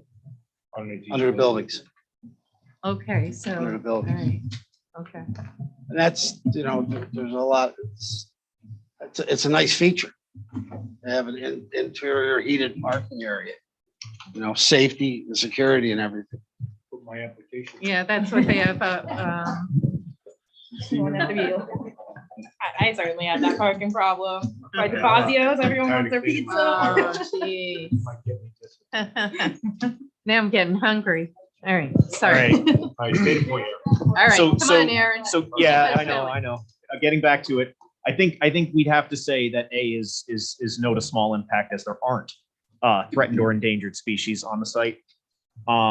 Getting to the terminology with B expands that to rare, threatened or endangered species. Now the question is, does the proposed action result in the reduction or degradation of any habitat? The applicants provided information from an ecologist that says the habitat for the rare or a threatened butterfly is not on the site. I'm sorry, dragonflies? Amplified. Yeah, okay. But the other species, the sturgeon and the mussels, those would be obviously in the river, which they're not proposing to disturb at all. So again, I would have to say that the answer to B is no or small impact. Did you, Jessica, did you reference a rare species? Yes, there's a state rare moss as well as a hornstail. And both that report were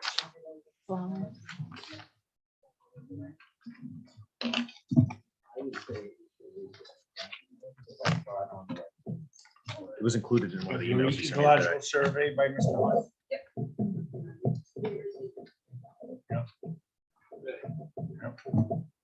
So we can leave that as a question mark and come back to that one. C, the proposed action may cause reduction in population or loss of individuals of any species or special concern, of any species of special concern or conservation need as listed by New York State or the federal government that use the site or are found on, over, or near the site. That would seem to fall into a similar category to B. So we can come back to that. D, the proposed action may result in a reduction or degradation of any habitat used by any species of special concern and conservation need as listed by New York State or federal government. Again, that would fall under the same category.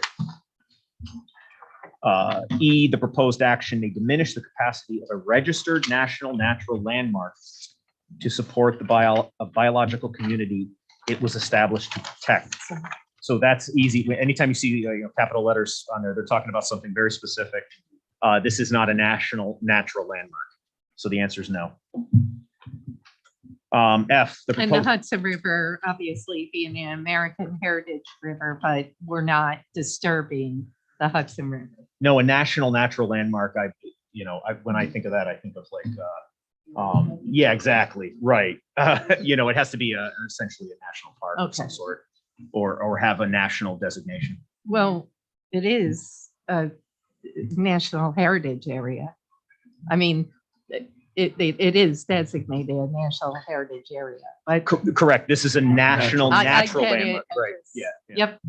Yep. So F, the proposed action may result in the removal of or ground disturbance in any portion of a designated significant natural community. I'll let the applicant address that. E2N. I can't recall if on the part one, I Right can't here. recall if there was It says no, right here. right. In which case, Yeah, if it there's doesn't no- contain it, then Right. right. Correct. Then the answer is no, right? G, the proposed action may substantially interfere with nesting, breeding, foraging, or overwintering habitat for the predominant species that occupy or use the project site. We're all gonna move in a gazebo. Deer and small mammals. You guys want to hit that?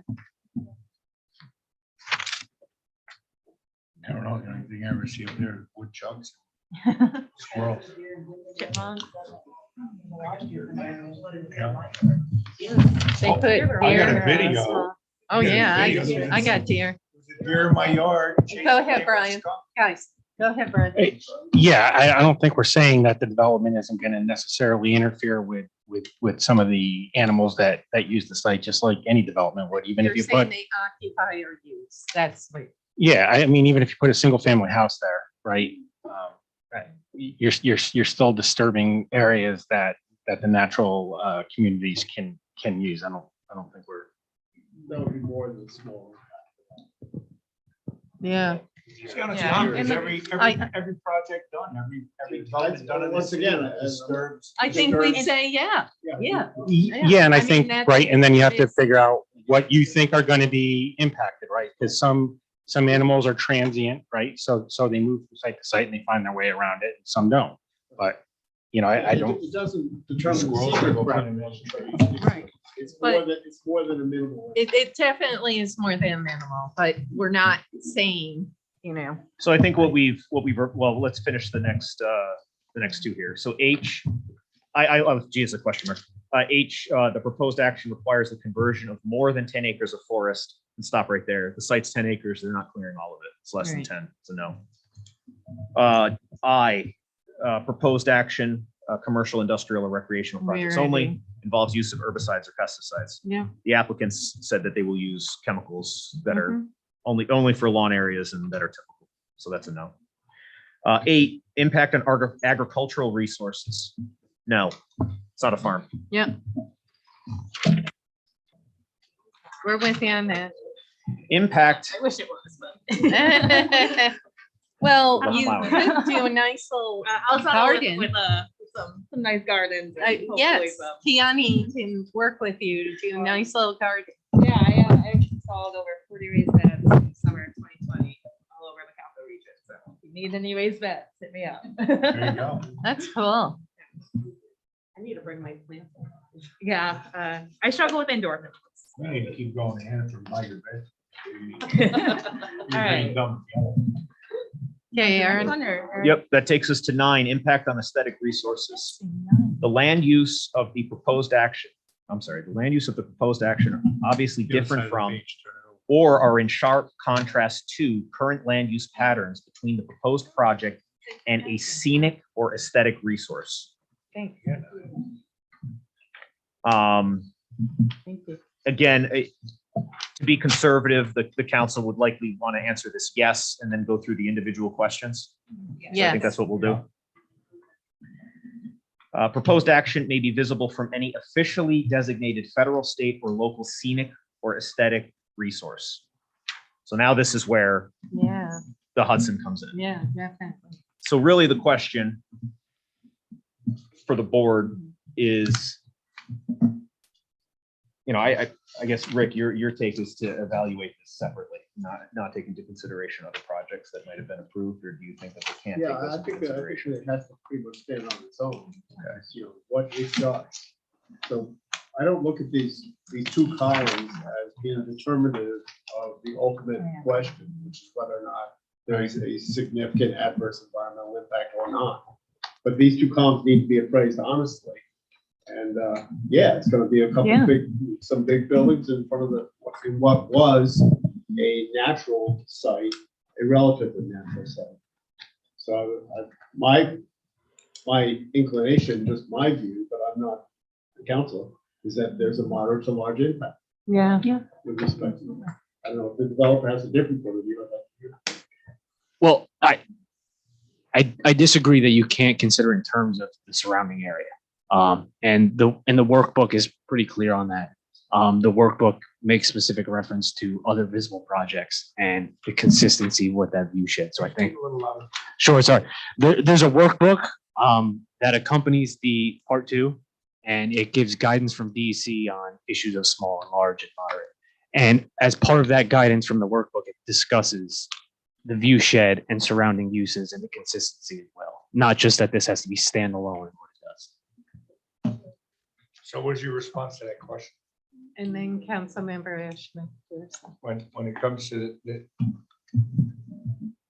it may be visible from any officially designated. They say federal, state, yes. local, scenic. I mean, that definitely seems to be a yes, but Yes, does it really, does it impact it in a positive way? I mean, I would think, when I look at Starbuck Island, I'd rather see that than what I seen over there years ago, that area of desolation. Sure. So, I mean, it's subjective for sure, right? So, that's one of the things is, it's, Jess is going to have a different opinion on that than somebody who likes to see what Starbuck Island potentially is. So, it's very subjective, but, the answer to that is yes, it's going to be visible along the Hudson River for sure. The applicant has taken, and we have from an engineering standpoint, tried to push this into the central portion of the site as much as possible to do two things. One is to preserve the existing vegetation to the extent possible along the Hudson River corridor, as Mr. Vera showed you on our grading plans and where the trees were to remain. And also, we've done simulations from the other side of the river to show you what it could potentially look like. And we've also listened to the neighbors and, had two charrette planning processes with that group to minimize the views that would be seen from the Second Avenue side, the eastern side of the project.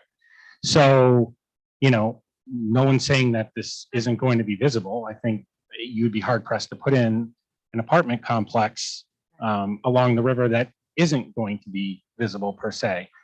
Right. But, there are certain things that the applicant has and will do to mitigate that to the extent possible, which is, leaving the vegetation, creating the berms as Kevin had mentioned, and, and also working with the folks at Harkin to make sure that the colors and materials and everything else are consistent with what one would want to see from those viewpoints across the side of the Hudson. That's correct.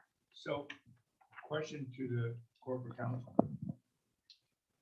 So now we say there is a significant change here, but in a lot of respects, it could be an improving change where you know, the buildings actually have a good look to them that aggressively kind of dress up. So how do we look at that? Because there's two ways to look at that. It will show, but will it be better than what they're looking at now? Well, the form is designed to bring out adverse impacts, okay? So, for example, we were talking about stormwater quality before, and I think there was some mention that, you know, the water may be improved to some extent by the fact that they're removing a certain amount of water from our system. But there's no place on the form for that. Yeah. The way I view these questions, I don't know if I'm repeating myself or not, and I understand that, you know, there is a great deal of subjectivity here, and people have to make up their own minds about what it means. You look at the potential of the site or what you have now, and you can take into account the adjoining sites and things like that. I'm not saying you can't, but is it, and these are, they're just two choices here. No or small impact may occur, or moderate to large impact may occur. Right. My own feeling is when you're transforming a site like to this extent, moderate or large impact may occur. Now, the applicant is taking a number of steps to mitigate that. And, you know, I think that those come into play, but they really come into play when you decide whether or not there are significant environmental impact, adverse environmental impacts to make your secret determination. Do you know what I'm saying? Am I making sense, or am I drawing distinctions that you don't see a difference in? No, it's realistic. Everybody have their own interpretation of what we're gonna look at and look and see. I'm just trying to determine whether, when you take that piece of land that looks like trees going down, and then if this were to happen to fly through the system and get built, people come across that bridge, you're gonna see docks with boats and A a trail. place with a trail with a walk. To me, I think that's a positive impact. So, and I get confused because we're supposed to say, oh, this is a significant change. But we all have to, I guess we all have to interpret ourselves, or comprehend ourselves, whether this would be It sounds, minimized by the benefits they put in or not minimized, depending on what goes on there, right? Is it, we supposed to look at it like it that? sounds like your answer to this question would be no or small impact. Maybe. No, I think it is an impact, but I want to know how we justify that impact with the process of the development. It's is there, If it's, we do. again, it's an adverse. So if you see it as a positive, you would say there's no or small adverse impact. I see. It just kind of goes without saying that the impacts we're talking about are adverse, not positive. Okay. All right. But when you look at that, Aaron, you look at it not subjectively. Like, we could all have an opinion on that. When we get back to what Rick is saying, you have to look at it with the facts. I mean, it is going. Correct. I mean, there is objectivity in here, which is, you know, it's visible from a certain series of locations, right? Right. You know, as we go down, D talks about routine travel by Okay. residents. You know, are they going to be able to see this? Right? The answer to that is no, right? Because if you're on the road traveling on Route 2, this is, or, yeah. No, Secondary. second half, sorry. Secondary. It's screened, you know, and from the, now the next part of D is recreational tourism-based activities, boating. It may be visible, Yeah, right? yeah, May not be if you're on the shoreline. true. You might have to go out into the middle of the river or to the other side before you can see You over can the see trees over on into the the buildings, right? But, you know, yeah, Yeah. it'll be visible. Oh, yeah. Yep, before, Councilmember Mann. He answered it. Okay, great. Councilmember. This is for the developers. Do you have any renderings of the sightlines to the project from the river? Like coastline, middle of the river, opposite side of the river, or one of those? No, we did them from, we generally, so just to go into the visual assessment. So we did a couple of different things. We did do some sight lines from what we thought were visual receptors. So like on the, like a park, across a bridge, for example. We didn't go out into the river and do that. We certainly could do a line of sight or a profile cross-section of where that would be in the river. But, you know, we just did it from publicly traveled areas that you could get to where we did those simulations to show you what it might look like. And again, that's provided because, as I think a couple of people have mentioned, you know, everyone has a differing opinion. It's objective, whatever. You know, and so those were there, you know, intended to provide the information so that you all could make a determination on that. And then, you know, there were certain, there was also a view shed that was done to show you kind of from a large area, looking out several miles, where the project might be visible. Chair. Councilman. I don't know if this would be Rick or would it go to the developers? I think it might go to Rick. So I guess I'm sitting here thinking and looking at it at the side, is if you're going up the riverside, there's a lot of things that have been built along the riverside, and they've all had a moderate to possibly a large impact. But I guess I got to figure out in here is,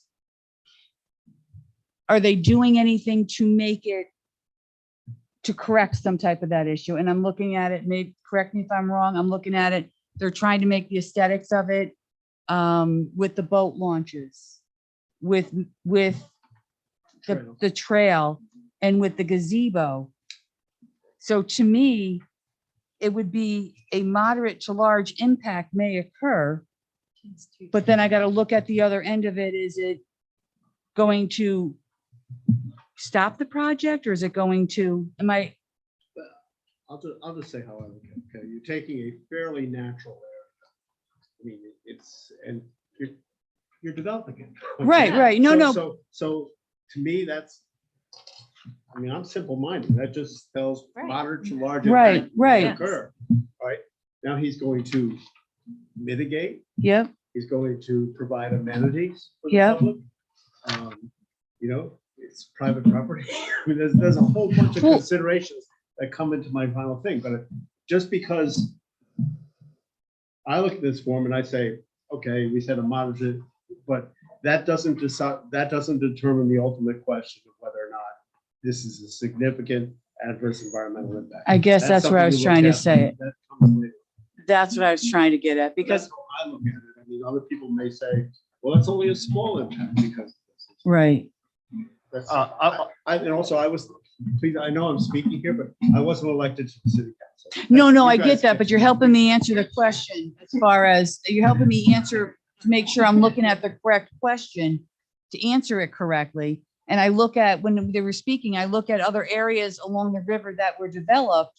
And yes, they did have significant change to it, but they also made it better per se. You know, I know you're taking a vacant land area and you're building on it, but you're also adding something to it to bring people to it as well. I guess that's the way I'm looking at it. Thank you. Councilmember Steele.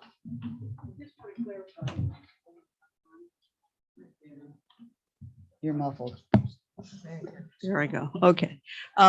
Just want to, we can only answer this with respect to this site. We cannot look at regionally and say that actually this is similar to other properties, other developments. So in effect, it hasn't really changed things that much. I don't know.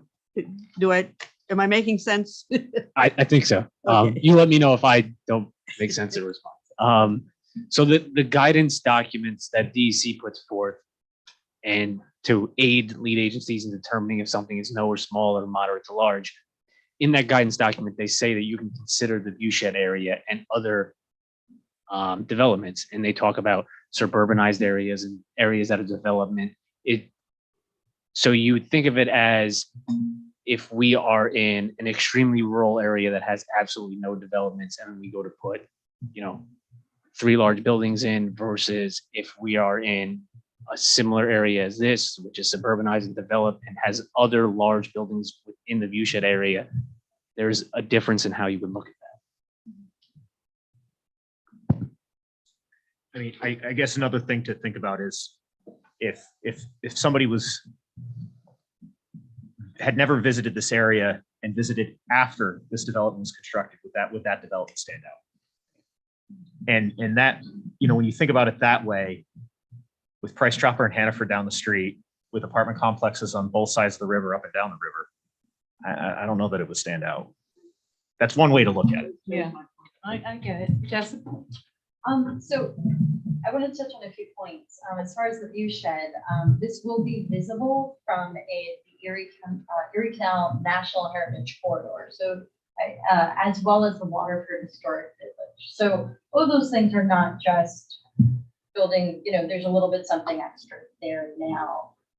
As far as the impacts, the whole area there north of the Hannaford is, as we know, residential single family. It's single story buildings.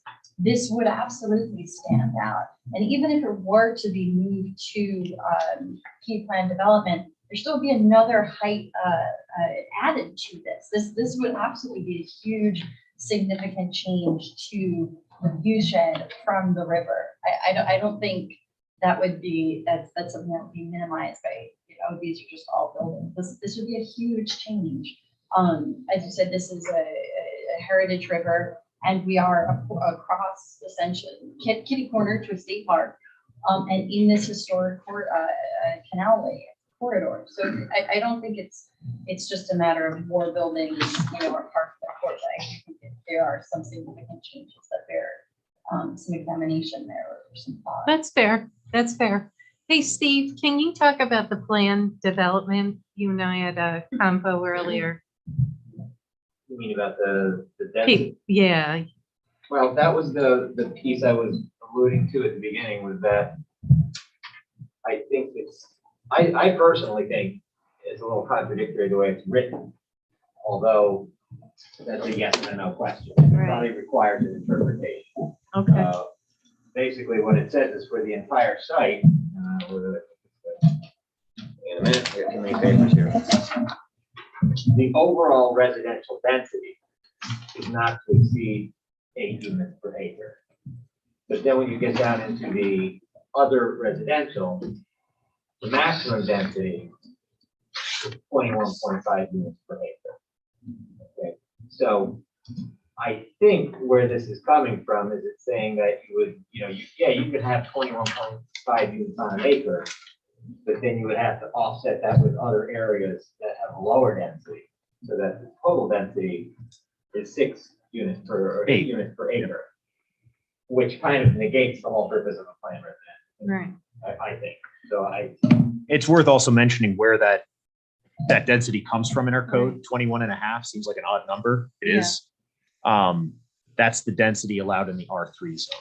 In the R3. In R3, to put it into context, if you think about the zones throughout the city, an R1 zone, I think, is 5.5 units an acre. R2, I don't know. R3 is 21.5. So that's what you're talking about. When you get up into, I'm sorry, R3. When you get up into R5, downtown, now you're talking densities of 60 units an acre, 120 units an acre. That's Taylor apartments. That's things like that. And when you look at other key districts in other communities, they don't have this limiting factor of density. It's designed so that you have compact developments, you have a tight network of buildings here so that you can preserve space, make green space. That is something the new zoning code will have. We Right. completely throw out this section of code. I mean, all of 285 is being Yeah.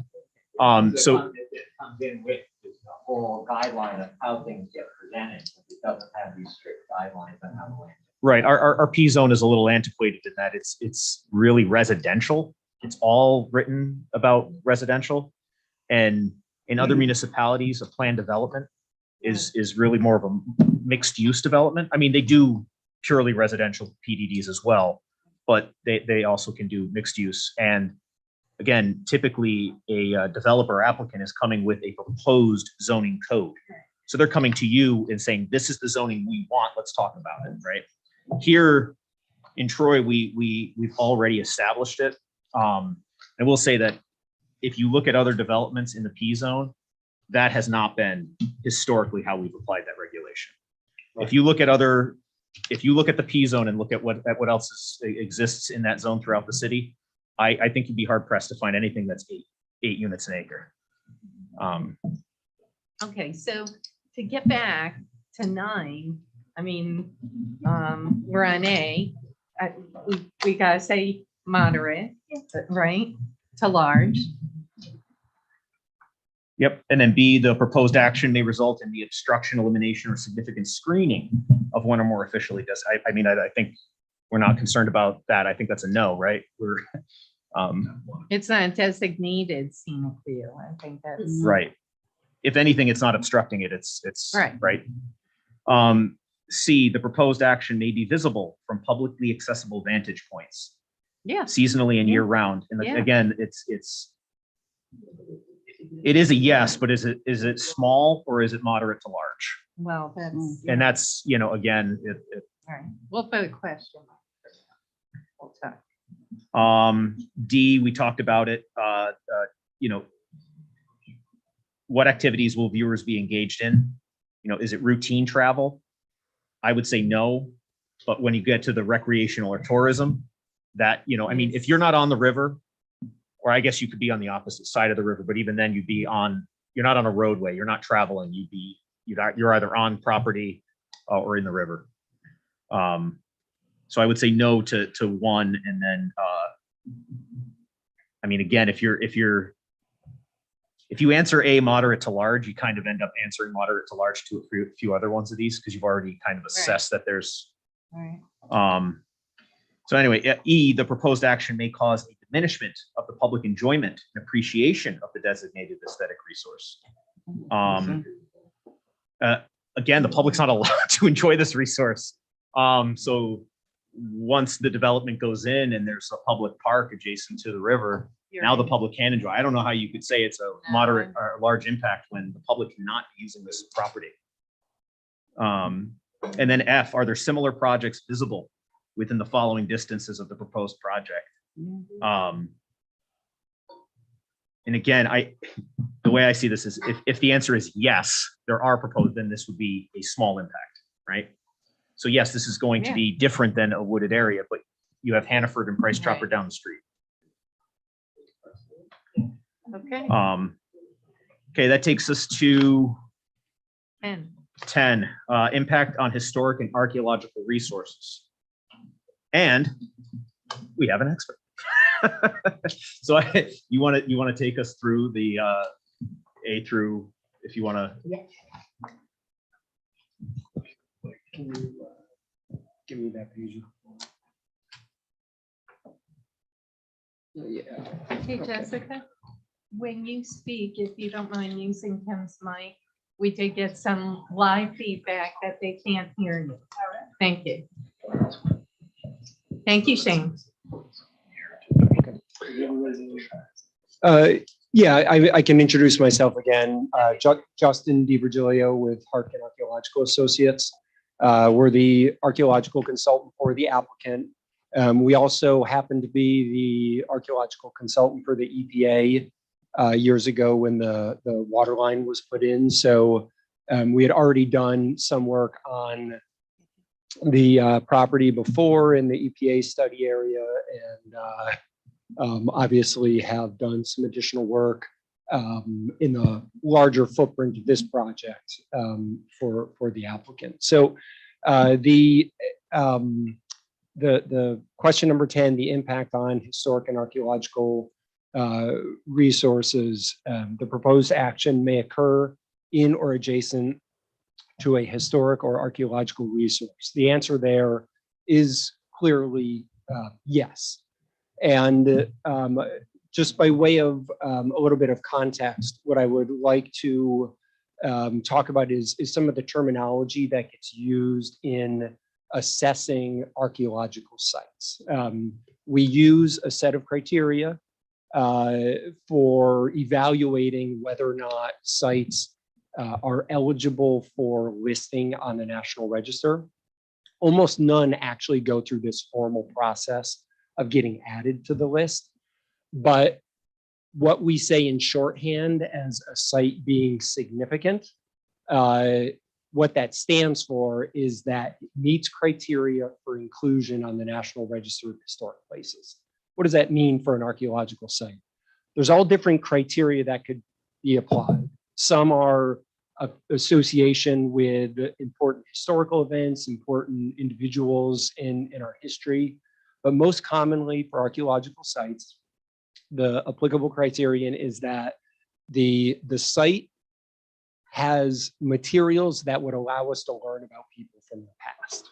And that applies for 99% of archaeological sites that are determined to be significant or National Register eligible. So sometimes in general conversation, when we say significant, people equate that to mean it's been designated of, extreme national significance, that, that preservation in place of the site is a necessity. That is not the case. There's a process in place with the Historic Preservation Office under, I think what will apply in the case of this project, in addition to seeker, would also be the State Historic Preservation Act that allows, once a determination of significance has happened, allows some steps to take place to mitigate those impacts. And that mitigation is what you think of if I say an archaeological excavation. It's collecting the information about those artifacts that are in the ground, that evidence of past activities, before the development takes place to remove that site. So what the applicant and what we have talked about is that as this project, if it does advance, that we would be going through this process in consultation with the recognized tribes, in consultation with any permitting agencies, and in consultation with the SHPO to do an adequate job of recovering information about the archaeological site within the project and retrieving that information and a sample of the artifacts for long-term preservation at likely the State Museum, and a documentation of it. So, we do recognize that there is a site here, that site has already been determined to be National Register eligible. And we've begun talking about what that process will look like to mitigate any impacts to the site as part of this development. Quick question. Yeah. The Bridge, pedestrian bridge, I don't know if you were involved in that down in Amsterdam. They found archaeological significance, Native American artifacts. Mm-hmm. They actually were able to somehow encase them into the bridge somehow. I mean, I don't know if that cost, a ton of money, but is there a way, if say significant archaeological or Native American history is found, that somehow it can actually, not be removed or. Yeah, I'm not I'm not familiar with the example that you're referring to in Amsterdam, what's been done there. That is done sometimes, all right? There are certain circumstances where that's feasible. In this case, all of the archaeology based on the work we've done is within about the top 12 inches of sediment on the site. Okay. In many cases, This is deep. it's not even that deep. So in many cases here, because bedrock is so shallow. So first, I just wanted to talk a little bit about the process. Second, I want to talk about what the type of site is that's here, because this is regionally, there's all sorts of historical and archaeological significance. We're at the confluence or near the confluence of the Mohawk and the Hudson, but archaeology is hyper specific in terms of its location. So things that are significant, a village site, maybe a short way down the river, does not equate to a village site on this property. What was on this property was a natural resource extraction. It was a quarry, an old quarry, a quarry that we think was probably used somewhere between about 2,000 and 5,000 years ago. But nonetheless, it was a quarry. It was people coming to the site to where the bedrock was close to surface and there were many natural outcrops to extract ore material, a particular type of ore, chert that has good breaking characteristics. It's very hard. It holds sharp edges. So it was a preferred stone type for making tools. So folks were coming here. They were doing, we've got jargony names for all the different steps, but they were extracting the core and they were kind of high grading the best pieces of it. And they had a small, on one of the lower parts of the site in elevation, they had a small camp where while they were doing this quarrying and reduction activities, the evidence we found thus far suggests that they were setting up camp while they were doing that work. And then they would leave, they would take these reduced high grade pieces back to their villages, their hunting grounds, depending on, the season, where they would work them into the various types of tools that they would use to hunt, to prepare skins, to butcher food and whatnot. So it was a quarry site. It wasn't a village site. It wasn't, based on the archaeology that we found, it wasn't the type of site that we typically associate with burials being a concern. It wasn't the type of site that we typically associate with ritualistic or sacred connotations. That doesn't mean I can't rule out if somebody else, would say that this has sacred importance to me. I can't, comment on that, but, the types of materials that we're finding are what I can comment on. And those are, it's the waste material from this ore extraction. And then it's a small portion of the site was used as a camp while they were dwelling on the property, doing this quarrying activity. Sure. Yes, Councilman. If this project were to go forward and say you were in the construction, you're digging or whatnot, and you found something, what happens? It's shut right down? It's The way the whole process is set up is for the archaeologists, at least with respect to the archaeology, to clear the property, the footprint of the project's impacts anyway, that portion of the property. So the southern end where there aren't really going to be impacts, portions of the archaeological site and that part of the property would be preserved in place. But in the areas to be impacted, the archaeologists are coming in to clear the site and to obtain from the SHPO office a confirmation that we have met all the requirements of a previously agreed upon work plan before any construction activity begins. so then my next question is there an area, and I don't know if I read it in one of these papers because there was so much stuff that we've been given and reading, so I'm kind of jumping all over and I apologize. Is there an area in here where you're not digging? You're just going to be doing like 3 feet over a cementing, so there's no archaeology required in a certain area? Am I missing something? Well, do you want to answer that or do you want me to Am I answer it? saying that First course of events is to avoid. any And digging? where we could avoid, we avoid. And then the areas where we will be digging will have to be cleared first by the archaeologist Okay, that's before what any I- dig is done. before. So the when we dig. dig in, and bear in mind, keep this in mind as well. It's shallow, 2 foot, 3 foot. We're not until you hit rock. So the clearing area is 3 foot deep for the most part. But I think I read somewhere in here, if you don't, If we're not disturbing, we can encapsulate, right? is that what I'm, Yeah, encapsulation is, if it's done in a way where the topsoil is not displaced at all. So, maybe a geotextile fabric and then some clean fill on top of that. In the archaeological community, the SHPO, that is viewed as adequate preservation. oh, okay. That, I read it in there somewhere. I wasn't sure what. Okay, thank you. So where we can avoid, we are avoiding, Okay, to try to avoid it as much as possible.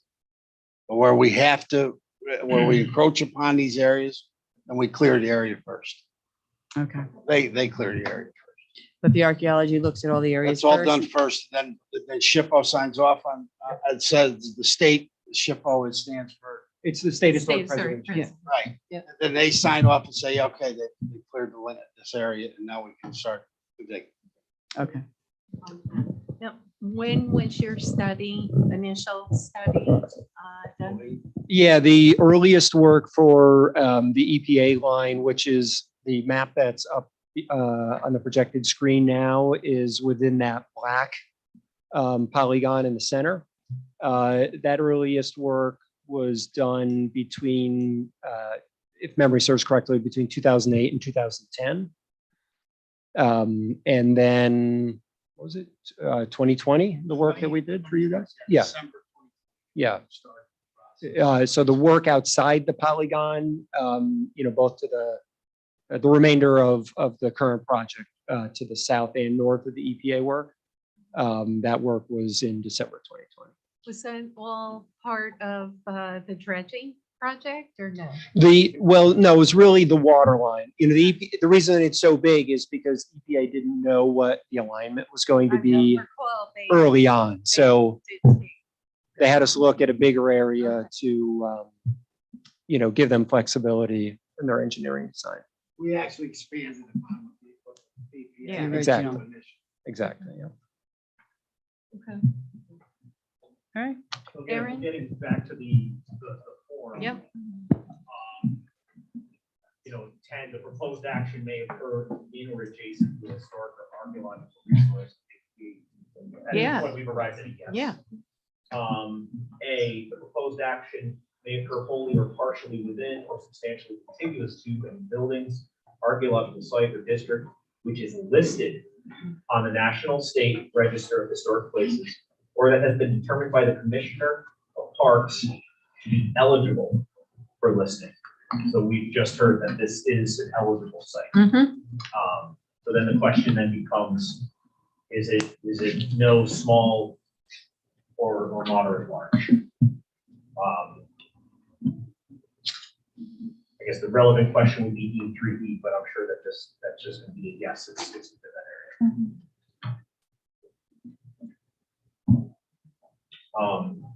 Justin, do you have any advice on that? Yeah, moderate to large. Okay.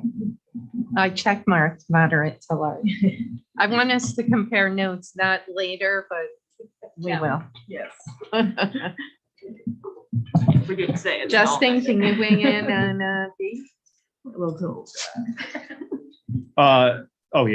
B, the proposed action may occur wholly or partially within or substantially contiguous to an area designated as sensitive for archaeological sites.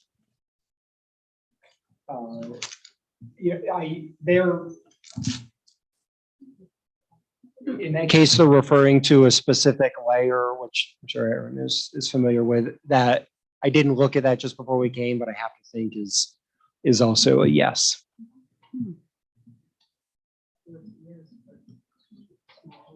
No, yeah, the entire action takes place within this general sensitive zone, so moderate to large again. And you're addressing it. I mean. Right, exactly, yeah. So that was my opening comments about, this is a regular occurrence and there's a whole process in place to mitigate these impacts and to resolve them. Yeah, as Rick was saying earlier, answering moderate to large does not mean at the end of this process that there will be a significant adverse impact, right? On part 3. Right. I would say if the applicant hadn't done a phase 1A, Right. 1B, 2, and soon to be 3, that would be pretty easy to answer. But in fact, they are doing that. They're going through that entire process. Mhm. C, the proposed action may occur wholly or partially within or substantially contiguous to an archaeological site not included on the inventory. That's a no, because it is. And then we get to skipping D, we get to E. If any of the above are answered moderate to large, continue with the following questions to help support conclusions in part 3. The proposed action may result in the destruction or alteration of all or part of the site. So again, it's not that it exists. We've determined it exists and it's pretty significant, right? In terms of it's a moderate to large impact. But now the question is it going to be destroyed? And I think that what Justin has explained is quite the opposite. The artifacts will be recovered, they'll be documented, they'll be avoided where possible. You know, the site itself, based on the investigation that Harkin has done, is not a village. It's not a burial ground. It's not a sacred land. You know, it was an industrial site essentially. And so, you know, I think that the council has the supporting documentation to say that the answer to that would be no or small impact. The proposed action may result in the alteration of the property's setting or integrity. Wondering if they mean property or they mean the site in that case.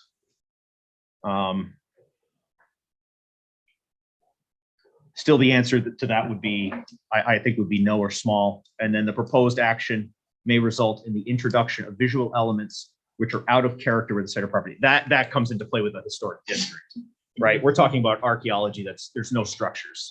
So that would be more along the lines of, you know, a new building being built downtown that conflicts with the architecture of the area or something like that. So again, I would say that's a no or small impact. Open space. I do too. I'm sorry. Yes. Oh, Rick.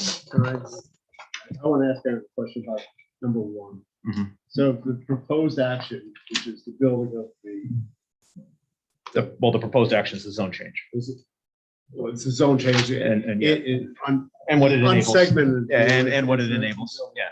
Right, so, in the alteration of all or part of the site or property, I would like to hear the archaeologist's view on that. Certainly the part, this certainly results in the alteration. Yeah. And that would seem to be, as a factual matter, be moderate, potentially moderate. Yeah, I think I don't know what the correct frame of reference for this is. So the way that we go about this work, most of the archaeology that happens in New York State is in response to a development project. So our studies tend to be segmented that way. But if we look at this formation, the bigger picture, the Hannaford that Kevin mentioned before, this quarry site extended down there. We did some work in the early 2000s for the property just north of Hannaford. The quarry site was present there. Hetty Jo Brumbach, who retired from SUNY Albany and used to be at the RPI faculty, did work on this quarry site, you know, well up north around the bend in the river.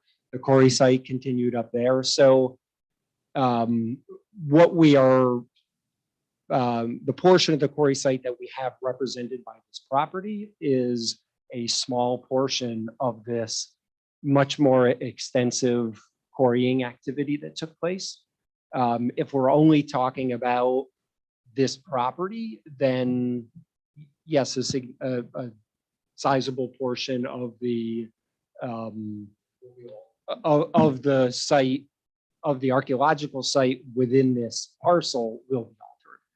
But a sizable portion of the overall quarrying activity in this whole stretch of the river, it's actually a pretty small portion that will be impacted. So I'll read this little section from the secret handbook because I think it might apply to some of this. So it's there's section B, archaeological and historical resources. This is number 9. Does identification of potential impacts to an archaeological or historic resource always require preparation of an EIS? So this is jumping a step and assuming that you're going to pause deck, right? It's almost like this is it's describing the basis for a pause deck on this. And it says not always. A potentially significant adverse impact to important archaeological and historic resources may be enough to trigger an EIS. The evaluation of impacts to these resources is like the evaluation made for other factors of the environment when a lead agency reaches its determination of significance. When a lead agency completes its assessment of identified archaeological or historic resources, it should be able to articulate in the determination of significance whether the action as proposed is likely to impact those resources. An EIS would only be required if the lead agency identifies potentially significant unmitigated adverse impacts on the identified resources and would use the EIS to develop alternative mitigation that would avoid or mitigate those impacts. So if you take it one step beyond, answering the yes or no on here, the next question would be, what additionally could be done? And I think it's being done here with the phase 2 and the phase 3. So I don't think we're actually in disagreement about that particular aspect of it. It's just, I'm very interested in having this form answered as factually as possible.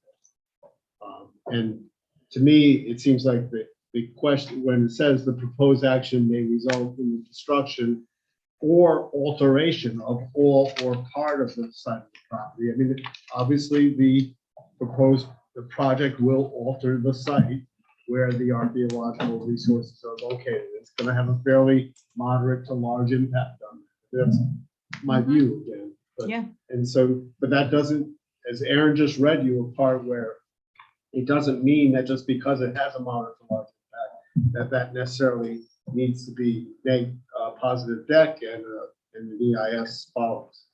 But it's something that you have to, stand up to that fact and then decide whether or not it is compelling enough to require an EIS. Yeah, I think Rick and I are in agreement on that. Okay. I think you guys have the supporting documentation to show that this is not unmitigated. It is in fact very mitigated. My view is you should answer that number one Yes. with a moderate to large. I put a question mark next to that for the record. Okay, then I mean, I think we've covered 10. We can move on to 11. Yep. Impact on open space and recreation. The proposed action may result in a loss of recreational opportunities or a reduction of an open space resource as designated in any adopted municipal open space plan. This is a no. So in our comp plan, this is not. In our comp plan, this is low-rise residential. It's open space. Which is what it's currently zoned as well. Chair, Yeah, Councilman. it's private property, so really there's no recreational value there anyway. Exactly, Nobody's right. supposed to be on. Right. That brings us to 12, impact on critical environmental areas. The proposed action may be located within or adjacent to a critical environmental area. I believe the answer to this is no, because it's not. So we don't need to go through the individual questions there. We're really moving now. Transportation. Impact on transportation. The proposed action may result in a change to existing transportation systems. We'll be conservative and say yes here, right? Because that's obviously a big concern. 220 to 240 new units is obviously going to generate some additional traffic. But once we start getting into these questions, I think it'll be clear the scope of this project. So A, projected traffic increase may exceed capacity of the existing road network. No, not even close. I think your peak trips were maybe 110 to 120, was it? 102, yeah. Okay, there you go. So, I mean, that's just a drop in the bucket for the capacity of the roadway system in that area. The proposed action may result in the construction of paved parking area for 500 or more vehicles. It's actually 300, and quite a bit of that's not paved in the sense of it's structured. Underneath. The proposed action will degrade existing transit access. Again, that would be no to small impact. If anything, there may be CDTA may want an additional bus stop there. They may expand service. It depends on how the ridership levels and things like that. The proposed action will degrade existing pedestrian or bicycle accommodations. 1,300 feet of enhance. sidewalk, a multi-use trail along the river. Again, Right. certainly no adverse impact, only a positive one. E, the proposed action may alter the present pattern of movement of people or goods. It will alter it, but it'll alter it positive. Well, yeah, and again, I don't think it will have much of an impact at all. We're really, while 102 vehicles during a peak hour may seem like a large number, it is 2 vehicles beyond the threshold that DOT recommends we do a traffic analysis. So a traffic analysis was done, but this development just barely meets the threshold for that. So no, we would not expect any impacts. And that takes us to 14. Impact on energy. The proposed action may cause an increase in the use of any form of energy. Yes. A, the proposed action will require a new or an upgrade to an existing substation. I believe the answer to be no, but you can confirm that. Yeah, I we'll mean, let We don't you expect guys. that it would be, but at this point, it's too preliminary to know. Right. Likely what they'll need is transformers and things like that on site in order to provide electrical service. the- Correct. It's also worth mentioning National Grid is already in the process of upgrading some substations in that area. I believe they're upgrading the one on New Turnpike.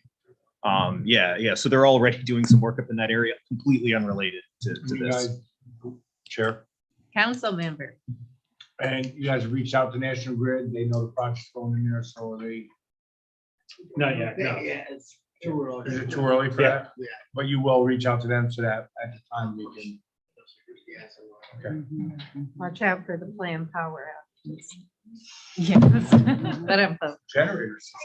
Generator back. I had to break the moment up a little. Yes, council member Mitt. Developers, are you looking to run both gas and electric, or is your development going to be all electric? Yes. That's good. Good question. B, the proposed action will require the creation or extension of an energy transmission or supply system to serve more than 50 single or 2-family residences or to serve in a commercial or industrial use. So again, I would say this is no or small impact because the electrical system is available at the road. So this, there is an extension of sorts. I mean, they're running a service line, but this is not running, a mile of new poles and overhead, to reach development or something like that, right? This Rick, is, what do you think about this one? I think it's no also because they're talking about 50 single or 2-family residences, which would be spread over a fairly large area, probably much bigger than this. So I don't know how many can fit in this, about 30, 30 or something like that. So right? 30. it's just, I just don't think it's the same. It's Understood. Yep. significant. The proposed action may utilize more than 2,500 megawatts per year. Unlikely. Yeah, we're talking 200 resident. No, they're not all going to use a megawatt or 10 megawatts a year. So that would be a no. Yeah, 650 homes use 1 megawatt. Okay, Right. thank you for that analysis. D, the proposed action may involve heating or cooling of more than 100,000 square feet of building area when complete. I believe the answer to that is also no, but can you confirm the square footage? I don't think you're at 100,000 square feet. The buildings may be 30 a peak. They're not even, right, it's just shy of that, right? Want to get us a number? Right, exactly, there you go. What was that? If we use 1,200 square foot a unit, which is high for one bed, we would still be under that. And there'll be no 231. No, you would be double that. Yeah. 231. Yeah, that'd be. over 100 times 200. 331 is 23,000. Yeah, I'm getting more than that. Yeah, I mean, even if you just use round numbers, 1,000 square feet a unit, 240, that's 240,000 square feet. So, Understood. yes, but again, it would be, is it no, small, or is it moderate to large? That's up to the council to decide that. We'll put it a question mark and move on. 15, impact on noise. What Sure. what are you using for heating and it's, what is it?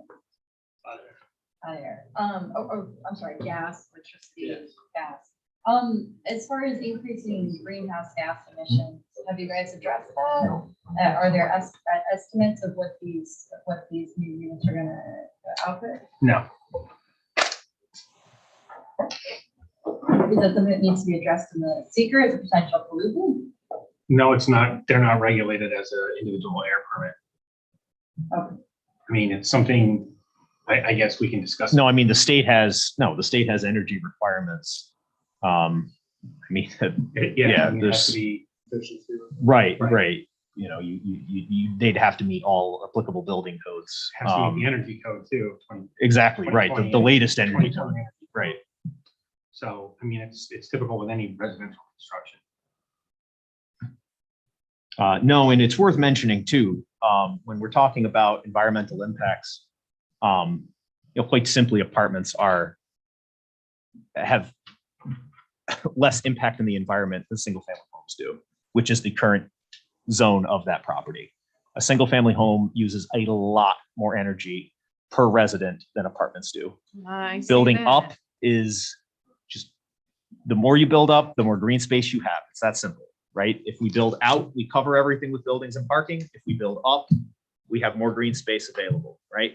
Kennedy Towers, that site looks green for a reason, right? They built up. I'm not suggesting every building looks like that, but Not on the. but there are benefits to apartments. Apartments are more efficient. It is just, if the concern is energy efficiency, the environment, and things of that nature, apartments are by far a better choice of housing than single family homes. I know not everybody likes that. I know No. I enjoy my single family get house. I what know, you're saying. but if you're truly Yes. concerned about the environment, Well, apartments are the this way to go. question. It's that. All right. So moving on to 15, impacts on noise, odor, and light. The proposed action may result in an increase in noise, odors, or outdoor lighting. Yes. I would say yes to noise and outdoor lighting. Yep. So we'll say yes. The proposed action may produce sound above noise levels established by local regulation.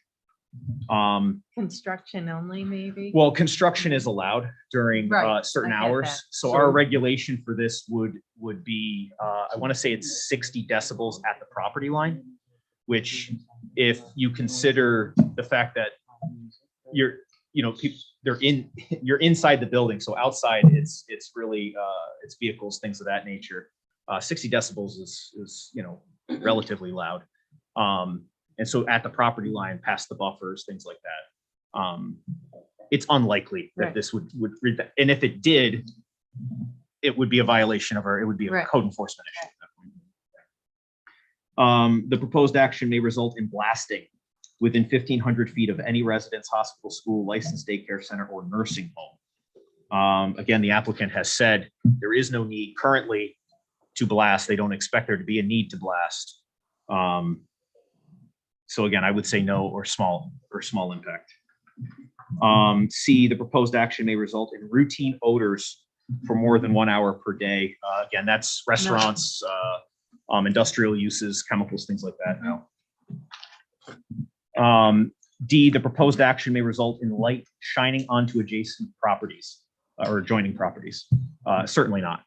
Modern lighting is pretty fantastic.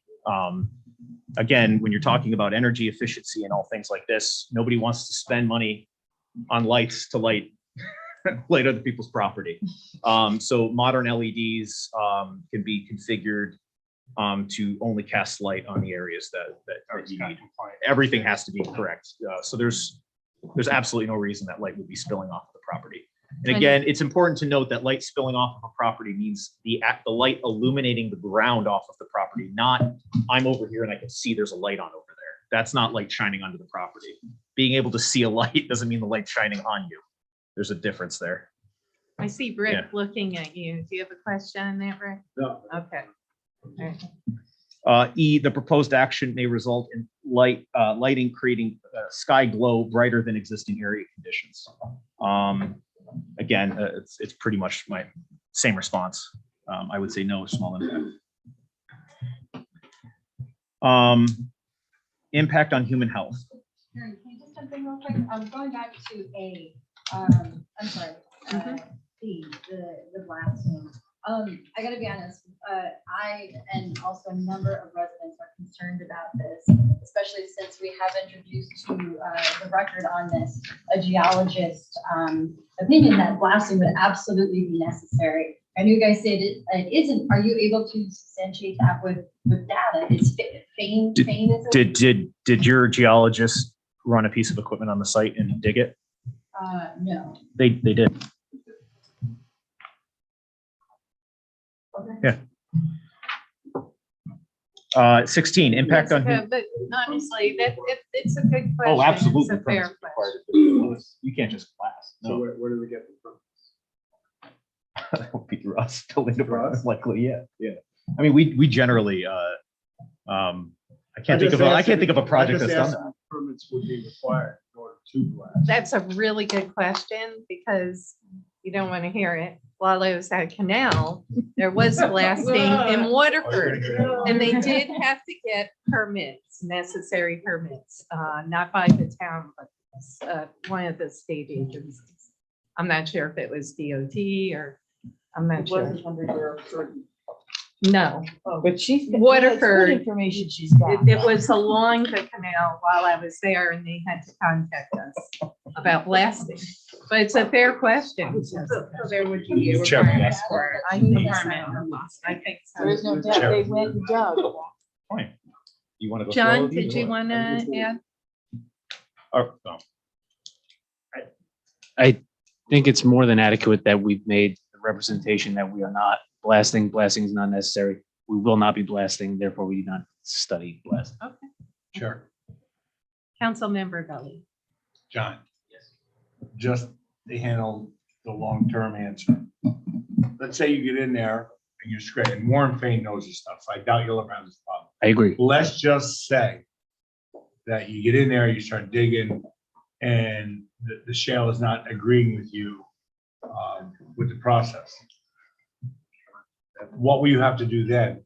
If you have areas in there that do not break up or compress, what would be your second option? Would you drill and break, or would you? As the attorney, I'm going to pass the mic to the engineer. Smart man. So to remove bedrock, there's a couple of different options that I'm familiar with, that we've done on projects, without blasting.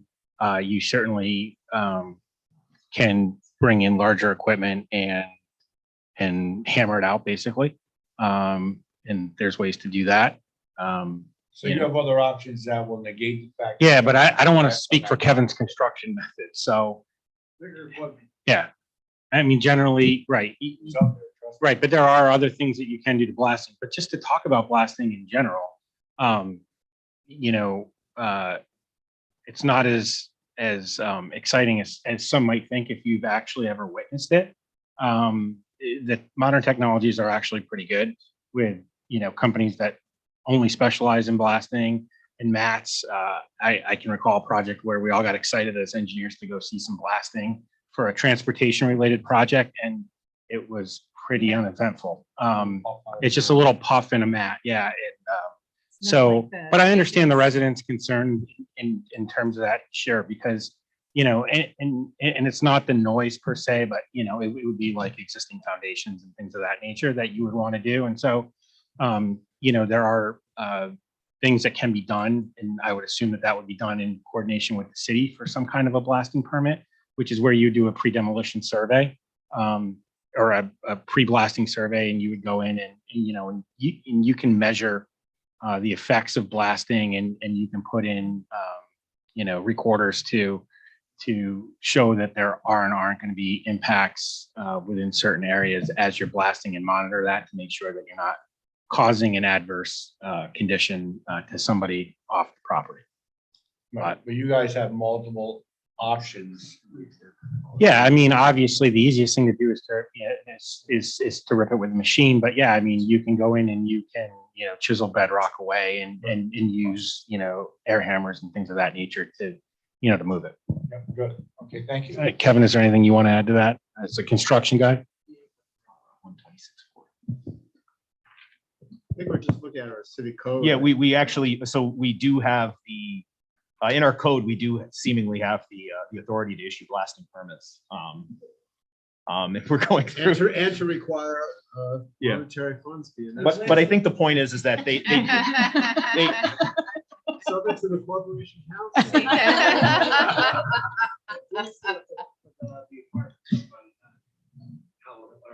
Stoneland?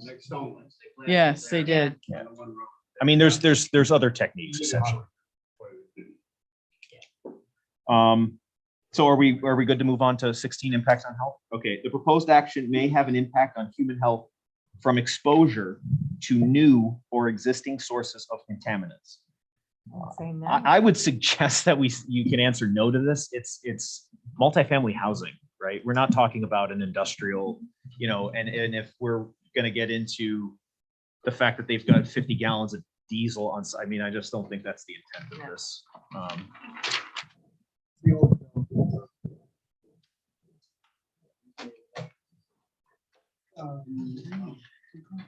Like the jumping on the surface? Yeah, I thought there was an area of the property that, the hardship report Yeah. spoke about it as a waste. Oh, well, there were a couple of things. There was, smaller dumps, a number of smaller dumps on the site. I mean, there's been some occupation on the site, homeless folks slightly. But I think what you're probably thinking about is, we don't know the source of it, but there's some push piles. I don't know if it was highway work there's also that dumping, but there were some spots where the soils we were finding had already been displaced. It was not a natural soil column in place anymore. So That was from Jim. I saw that. No, I thought. The cans. I thought there was something in the hardship report about. Would have been at Fleischman's whiskey back in the '70s. Some kind of waste. Mad Dog.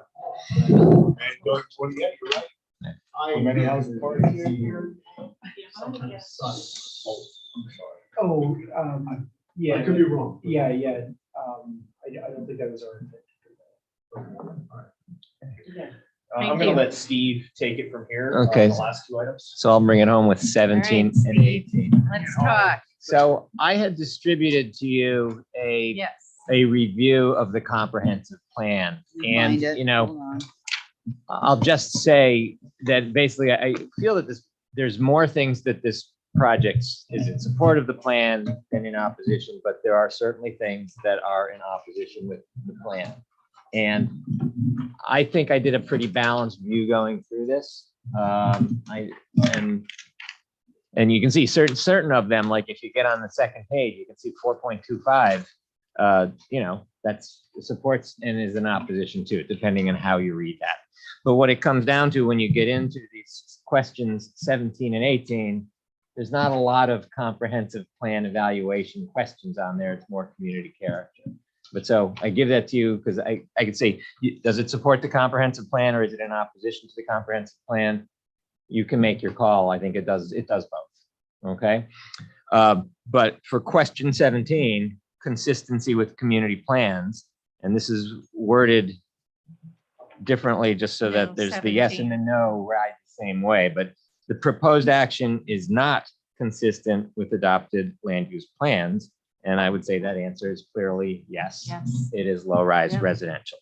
Okay, so then you get into these, and most of these, it might be easier almost. Well, I'll go right from the top. The proposed actions land use components may be different from or in sharp contrast to the current surrounding land use patterns. So yes, there's single family houses all around there. And so is that no or small impact may occur. And I mean, I don't know, there's benefits that are benefits created from the way this is developed as opposed to putting 35 single family houses. So I think that's a decision for you to make on whether that's small or large. The B, yep.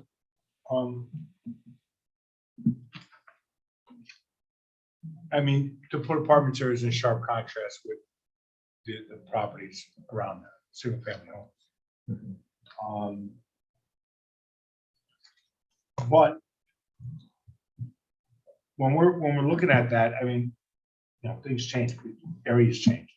What do we consider to be the real value there? That it has to be single family homes because the property, depending on the zoning, would be apartments. So how do we say to ourselves, yes, that is an impact, but it's mitigated by this process from the developer to make it really non-significantly impacted? I think when you get to section 3, part 3, that is where you can either say there's no impact, or there are impacts, but they're mitigated, or they can't be mitigated and it requires an EIS. Do we have part 3? It's I the actually- determination. I actually printed them all out because you did. Should have it back in the last. Here. Oh, back of that one? 1 and 2. So here's part 3. I don't have it. Thank you. I have one. Some had it. It was on the back. Oh, back I page. lied. Yeah, it's on the back. Yeah, I need it. Had additional. We're good. Oh. Anybody else? We all have- No, we're good. You didn't have one. Sorry. You didn't have one. So I didn't mean to get into a whole part 3, but if you look at page 2, you'll get, there's the A and the B and the C there on the back. A, this project will result in no significant adverse impacts on the environment, and therefore an environmental impact statement need not be prepared. And that's a negative deck. Or B, although this project could have significant adverse impact on the environment, that impact will be avoided or substantially mitigated because of the following conditions. And certainly given what we've gone through on here, they're not all going to fit on that line B. Okay, if that's how you choose to vote.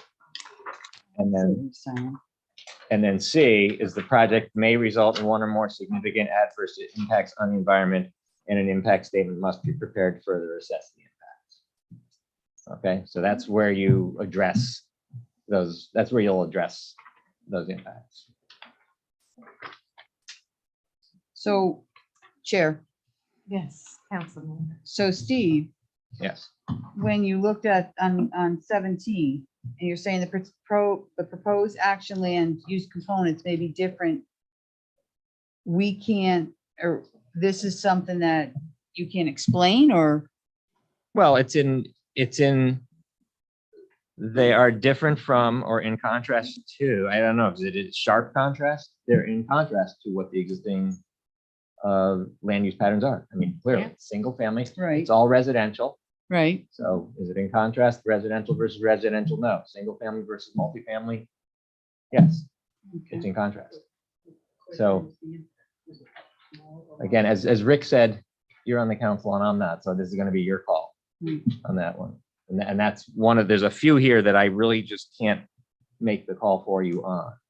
Again, there's plenty of, my feeling is there's lots of benefits from this project. I mean, sidewalks, I've been hearing about that since I've been here. There's, speed on the road. There's a number of issues that will be addressed with this project that, I think make it beneficial. And people will argue with me on that, certainly. We'll talk. It's gonna be like a jury. So can you go to B on this? So the proposed action will cause a permanent population of the city or town or village in which the project is located? Well, that's a no. That's a no. Okay. That's what I'm asking is, so let's, Oh, we didn't get to that. oh, I thought you were stopping. No. No. I have a Yes. question, with, 17B here. Mm-hmm. So it says the proposed action will cause a permanent population of the city, town, or village, which project is located, grow by more than 5%. What about schools? Will schools be impacted? Classroom sizes, will they grow? Well, I mean, there's 1 and 2 bedroom. I think I'll let the developer address that. Predominantly, it's majority want single. It'll be all 1 and 2 bedrooms. There won't be any 3 bedrooms. You know, and generally the 1 bedrooms don't include any kids. I think that in the report that we did, it said a potential of 30 kids in the school district from the results of the whole project. Yeah, it wasn't huge, especially because they're 1 and 2 bedrooms, with a majority of 1 bedroom. Jessica? Thank you.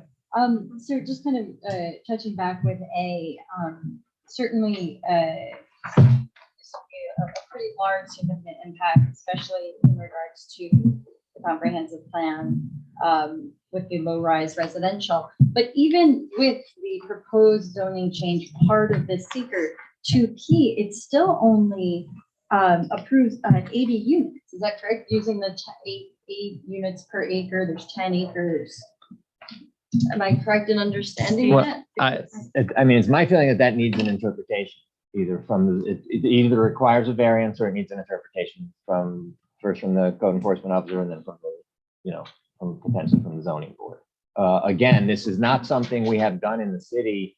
All of the other planned development districts, none of them have complied with the 8 acres, 8 units per acre. It's kind of a past practice, what the past practice has been. They've been going with it, I think, going by what's specifically in each, and it's always apartments. So it's always based on the 21.5 per acre. It seems though it's hard though to examine the seeker specific to this rezone if we know that a variance is going to be needed on top. the mic? Oh, sorry. Sorry. Might bring your phone over. That's okay.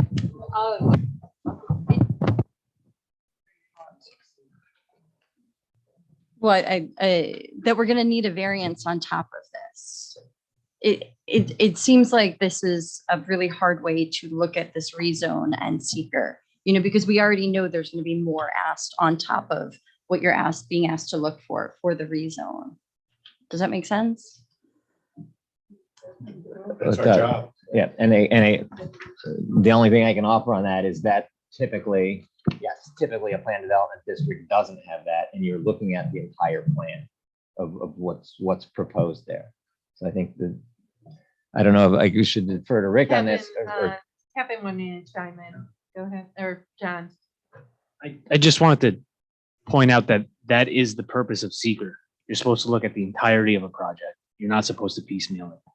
So that's what we're doing here. We're presenting what people refer to as the worst case scenario, as in what the most severe environmental impact of the project could be, and study that. And that's what we're supposed to do, and that's what we're doing. Rick? Probably, I haven't looked at it thoroughly, but it probably is going to be quite okay. On top. Yeah, true.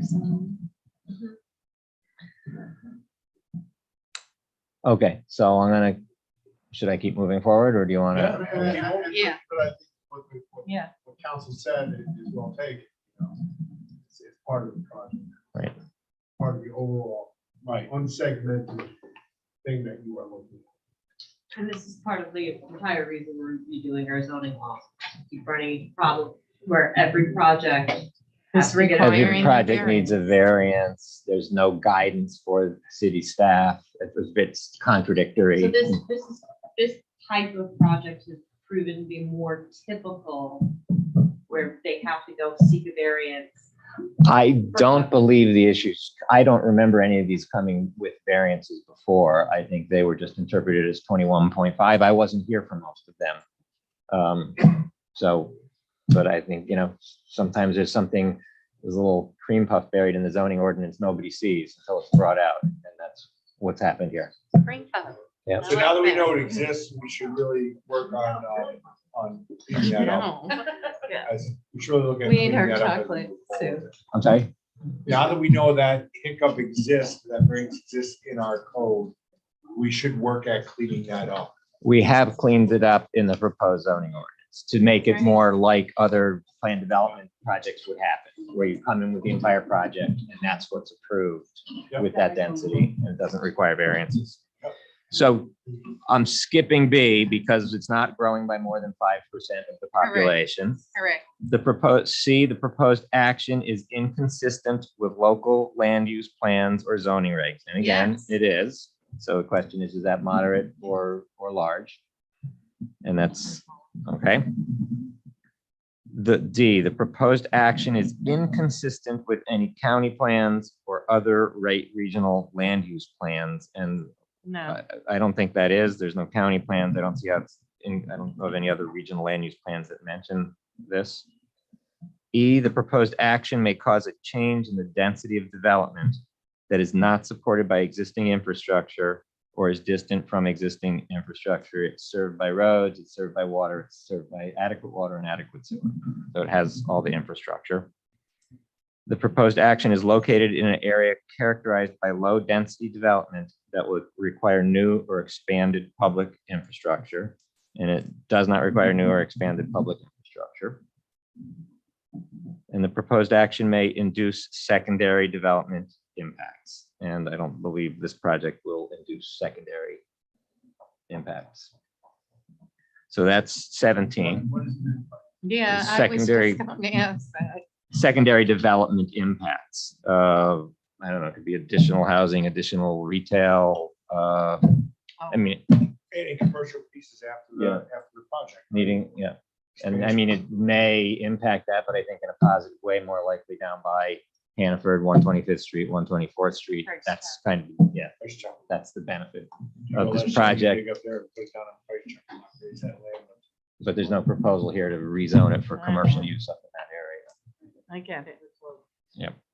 Community character. And then consistency with community character. So I think the project, is it inconsistent with the existing community character? And that's a yes. Yeah. So the proposed action may replace or eliminate existing facilities, structures, or areas of historic importance to the community. And historically, I would say, I mean, my thought on that is that it's no or small impact. I mean, there's no structures or existing facilities. Justin, what do you think with the or areas of historic importance I'm sorry. on that one? Can I just read it, please? Sure. Thank you.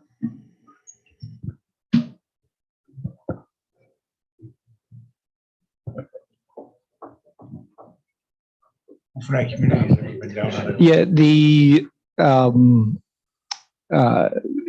my take on it would be no or small impact. When we're talking about areas of historic importance, typically we're talking about things that are districts or properties that are listed or already determined eligible on the National Register. Again. Thank you. Thank you, Justin. Okay. B, the proposed action may create a demand for additional community services, schools, police, and fire. And certainly there will be, Say minimal. it's, yeah, there's minimal. I mean, I don't think you're creating a big impact on the fire or police. Certainly there will be more calls, but it's not going to be significant, Yes, especially. council member. To be honest, I talked to both the fire chief and the police chief about the projects. They said that having apartments is easier to service because it's one building with a large amount of people. And it makes it easier to service than having multiple homes to go on call. So, and I was surprised to hear that because I'm thinking, you got a lot of, but the guy said, hey, you minimize your movement, which puts more focus on the directive, which is a safety concern. So I was surprised to hear that. Okay. C, the proposed action may displace affordable or low-income housing, which is a no. The proposed action may interfere with the use or enjoyment of officially recognized or designated public resources. And I think that would be no or small impact. The proposed action is inconsistent with the predominant architectural scale and character. And That would be yes. that would be yes, That's why they're looking at this project for a zoning change. right? So I mean, is it moderate? Is it no or small or moderate? I mean, if that's a question mark you want to think about. Then the last one. And the last one, it's inconsistent with the character of the existing natural landscape. Why did I never really look at this one and think about this one in advance? Looked at that one. Existing is inconsistent with the character of the existing. That's a no-brainer. Yeah. Yeah. Council President? Yes. I just have a question about the C for the developer. Are you guys planning on having some low income housing in this development or not at all? I'm just curious. We didn't plan on turning anybody away. And we're gonna set a market rate apartment and then, so I don't know. I don't believe we're turning anybody away.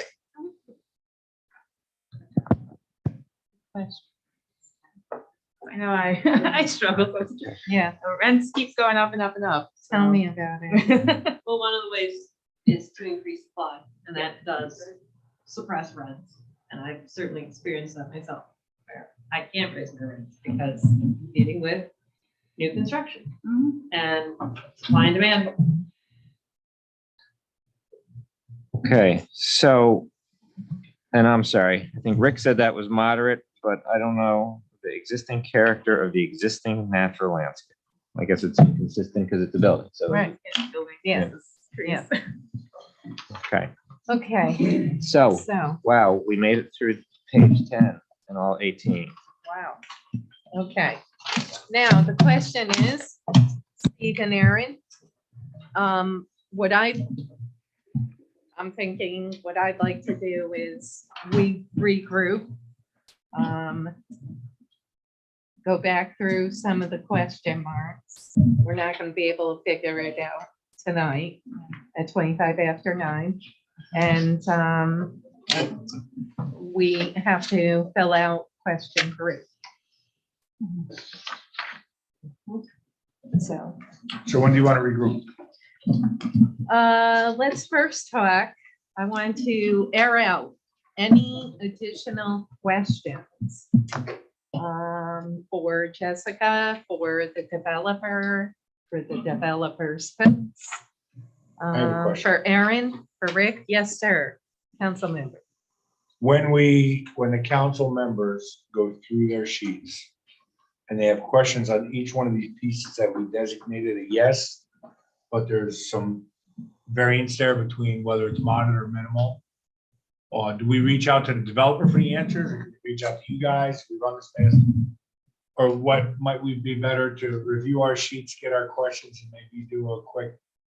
Another Zoom. workshop. I would start with the, look for the questions where they are Yeah.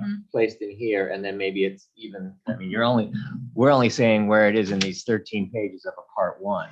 And there's all this other documentation here as well. Yeah, and it's, I mean, there's a lot of pictures, there's a lot of stuff you don't have to look at in here.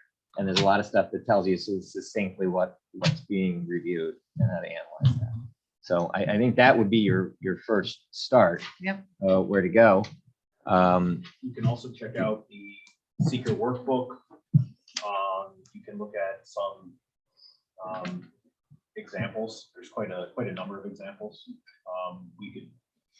Steve and I could send you over some examples of how to work through that process. Now, some of it's subjective, a little bit. You should talk to each other. Yeah. Yeah. Yes. We I have. mean, We do that 3 at a time without a public meeting.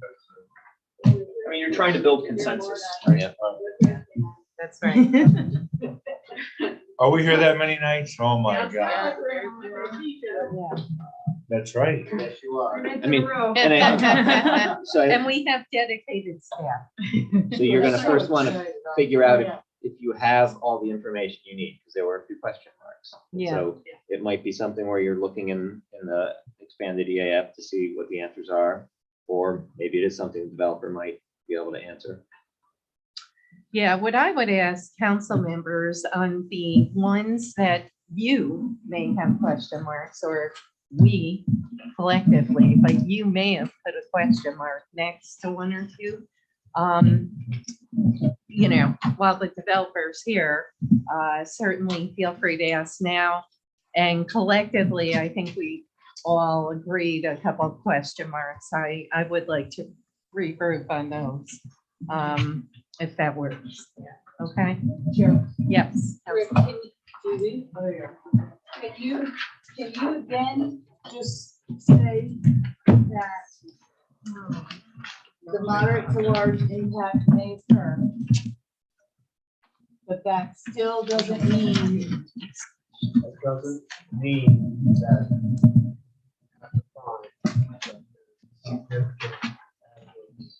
Environmental impact. There were three choices in part three. One is there was significant impact, adverse impact. The other one is that there's significant adverse impact, but the project has mitigating. The other one is that there are no.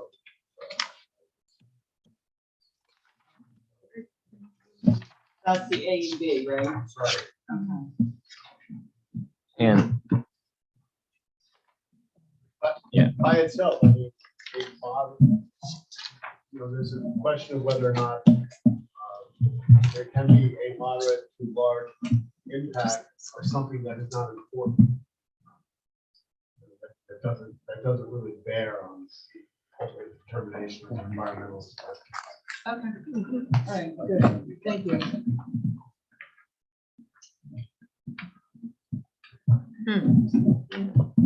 Right here, 115%. Yeah, that's not Okay. true. It's It's on a city population, 50,000. Got it. Pilot said it's 25. Okay, Steve, do you want to share anything else? I think I was just trying to figure out, I mean, we've all kind of, as we went through, wrote our little notes on here. We'd And like to talk to you. We would. And, I think we'll double back. I mean, honestly, I'd love to reconvene another workshop if we need to do it via Zoom. I know this guy's heading out of town at the end of the week. So, Sorry. do you, A lot closer than we were. I'm wondering if I should provide a summary, although a lot of them I didn't have because I wasn't sure which way it went. well, So it might be nice to have it all in one Maybe place. you want to take a copy of mine all filled out for two. Is that what you want? How we follow through the process? I guess I'll look at that and I'll compare that to what I have as Perfect. well, because Yeah, yeah. you were doing it, yeah. Well, I think so. Aaron and I will get together and we will, because we know basically. And we'll write a I think summary. what we do is send you guys a draft of what we have on our that records. would be Yeah. What was the wonderful. question? And we can Perfect. call out those items. Okay. Sounds good. Jessica, did you want to add anything? I know this is 3.5 hours and it's been a long night, but I've had it spin off to you guys for a really long time. Thank you for inviting me. I really appreciate it. We covered a lot of material today and there's a lot out there and I know we've submitted a lot to the record and I apologize for the volume, but I hope that this is important. this is important.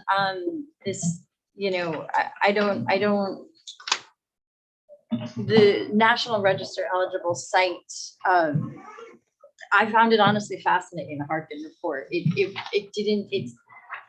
kept saying up and down, this is an important site. It really spoke to me why we need to take the time and go over this and really look at it. And, again, what we're really looking is for, is there one potential significant environmental impact? That's to just say, okay, we need more information. And that's really the question right here for POSDEC and NAGDEC.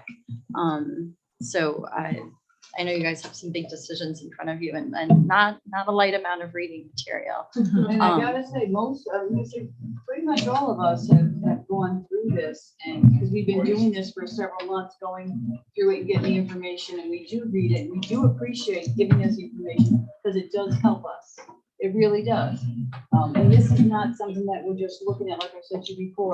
We're actually all spending the time to really look into this. So we appreciate the information as well. Thank you. I do have one question for Rick, actually, if you don't, mind. I know Sure. we're wrapping up. I'm sorry. it's I- fine. I know, we're hungry. I- Especially since they did cream puff, right? Always.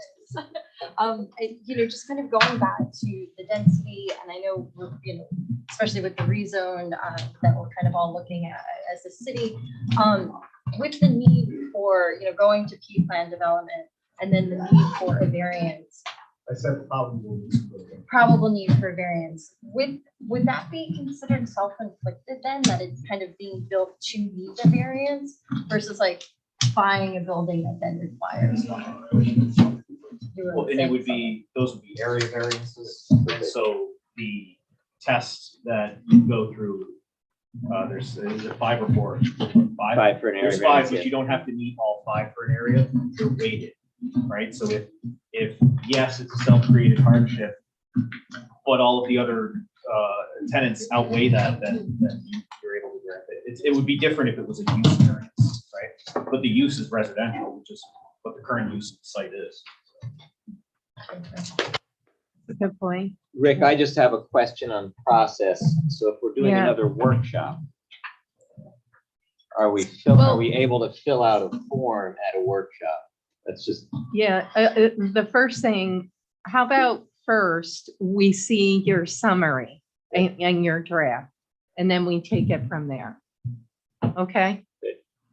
But that's a good question. I mean, I think ultimately the council probably has to somehow, regardless of when the form is filled out, it has to adopt it at a, oh, yeah, at a meeting yes. where, you're all vote.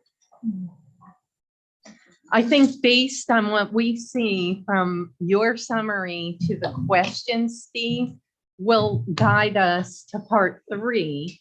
And then we need to discuss how we answer part 3. How about that? Does that make sense? And thank you for getting us the seeker handbook, because I think that will help. quite a bit. All right, or the link, the seeker handbook, and I'll print it up by hand. Before we adjourn, I just want to thank Kevin, John, Brian, Justin. Thank you so much for joining us. I want to thank Jessica for joining us, and Rick, Aaron, Steve, your patience with our questions and in-depth analysis here. We truly appreciate your time. So thank you, everyone, and stay tuned, and I'll take a motion to adjourn. Seconds. All right. We have a motion. We have a second. All in favor? Aye. Opposed? In honor of,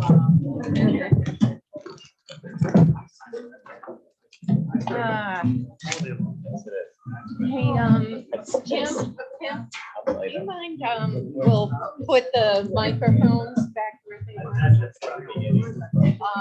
The one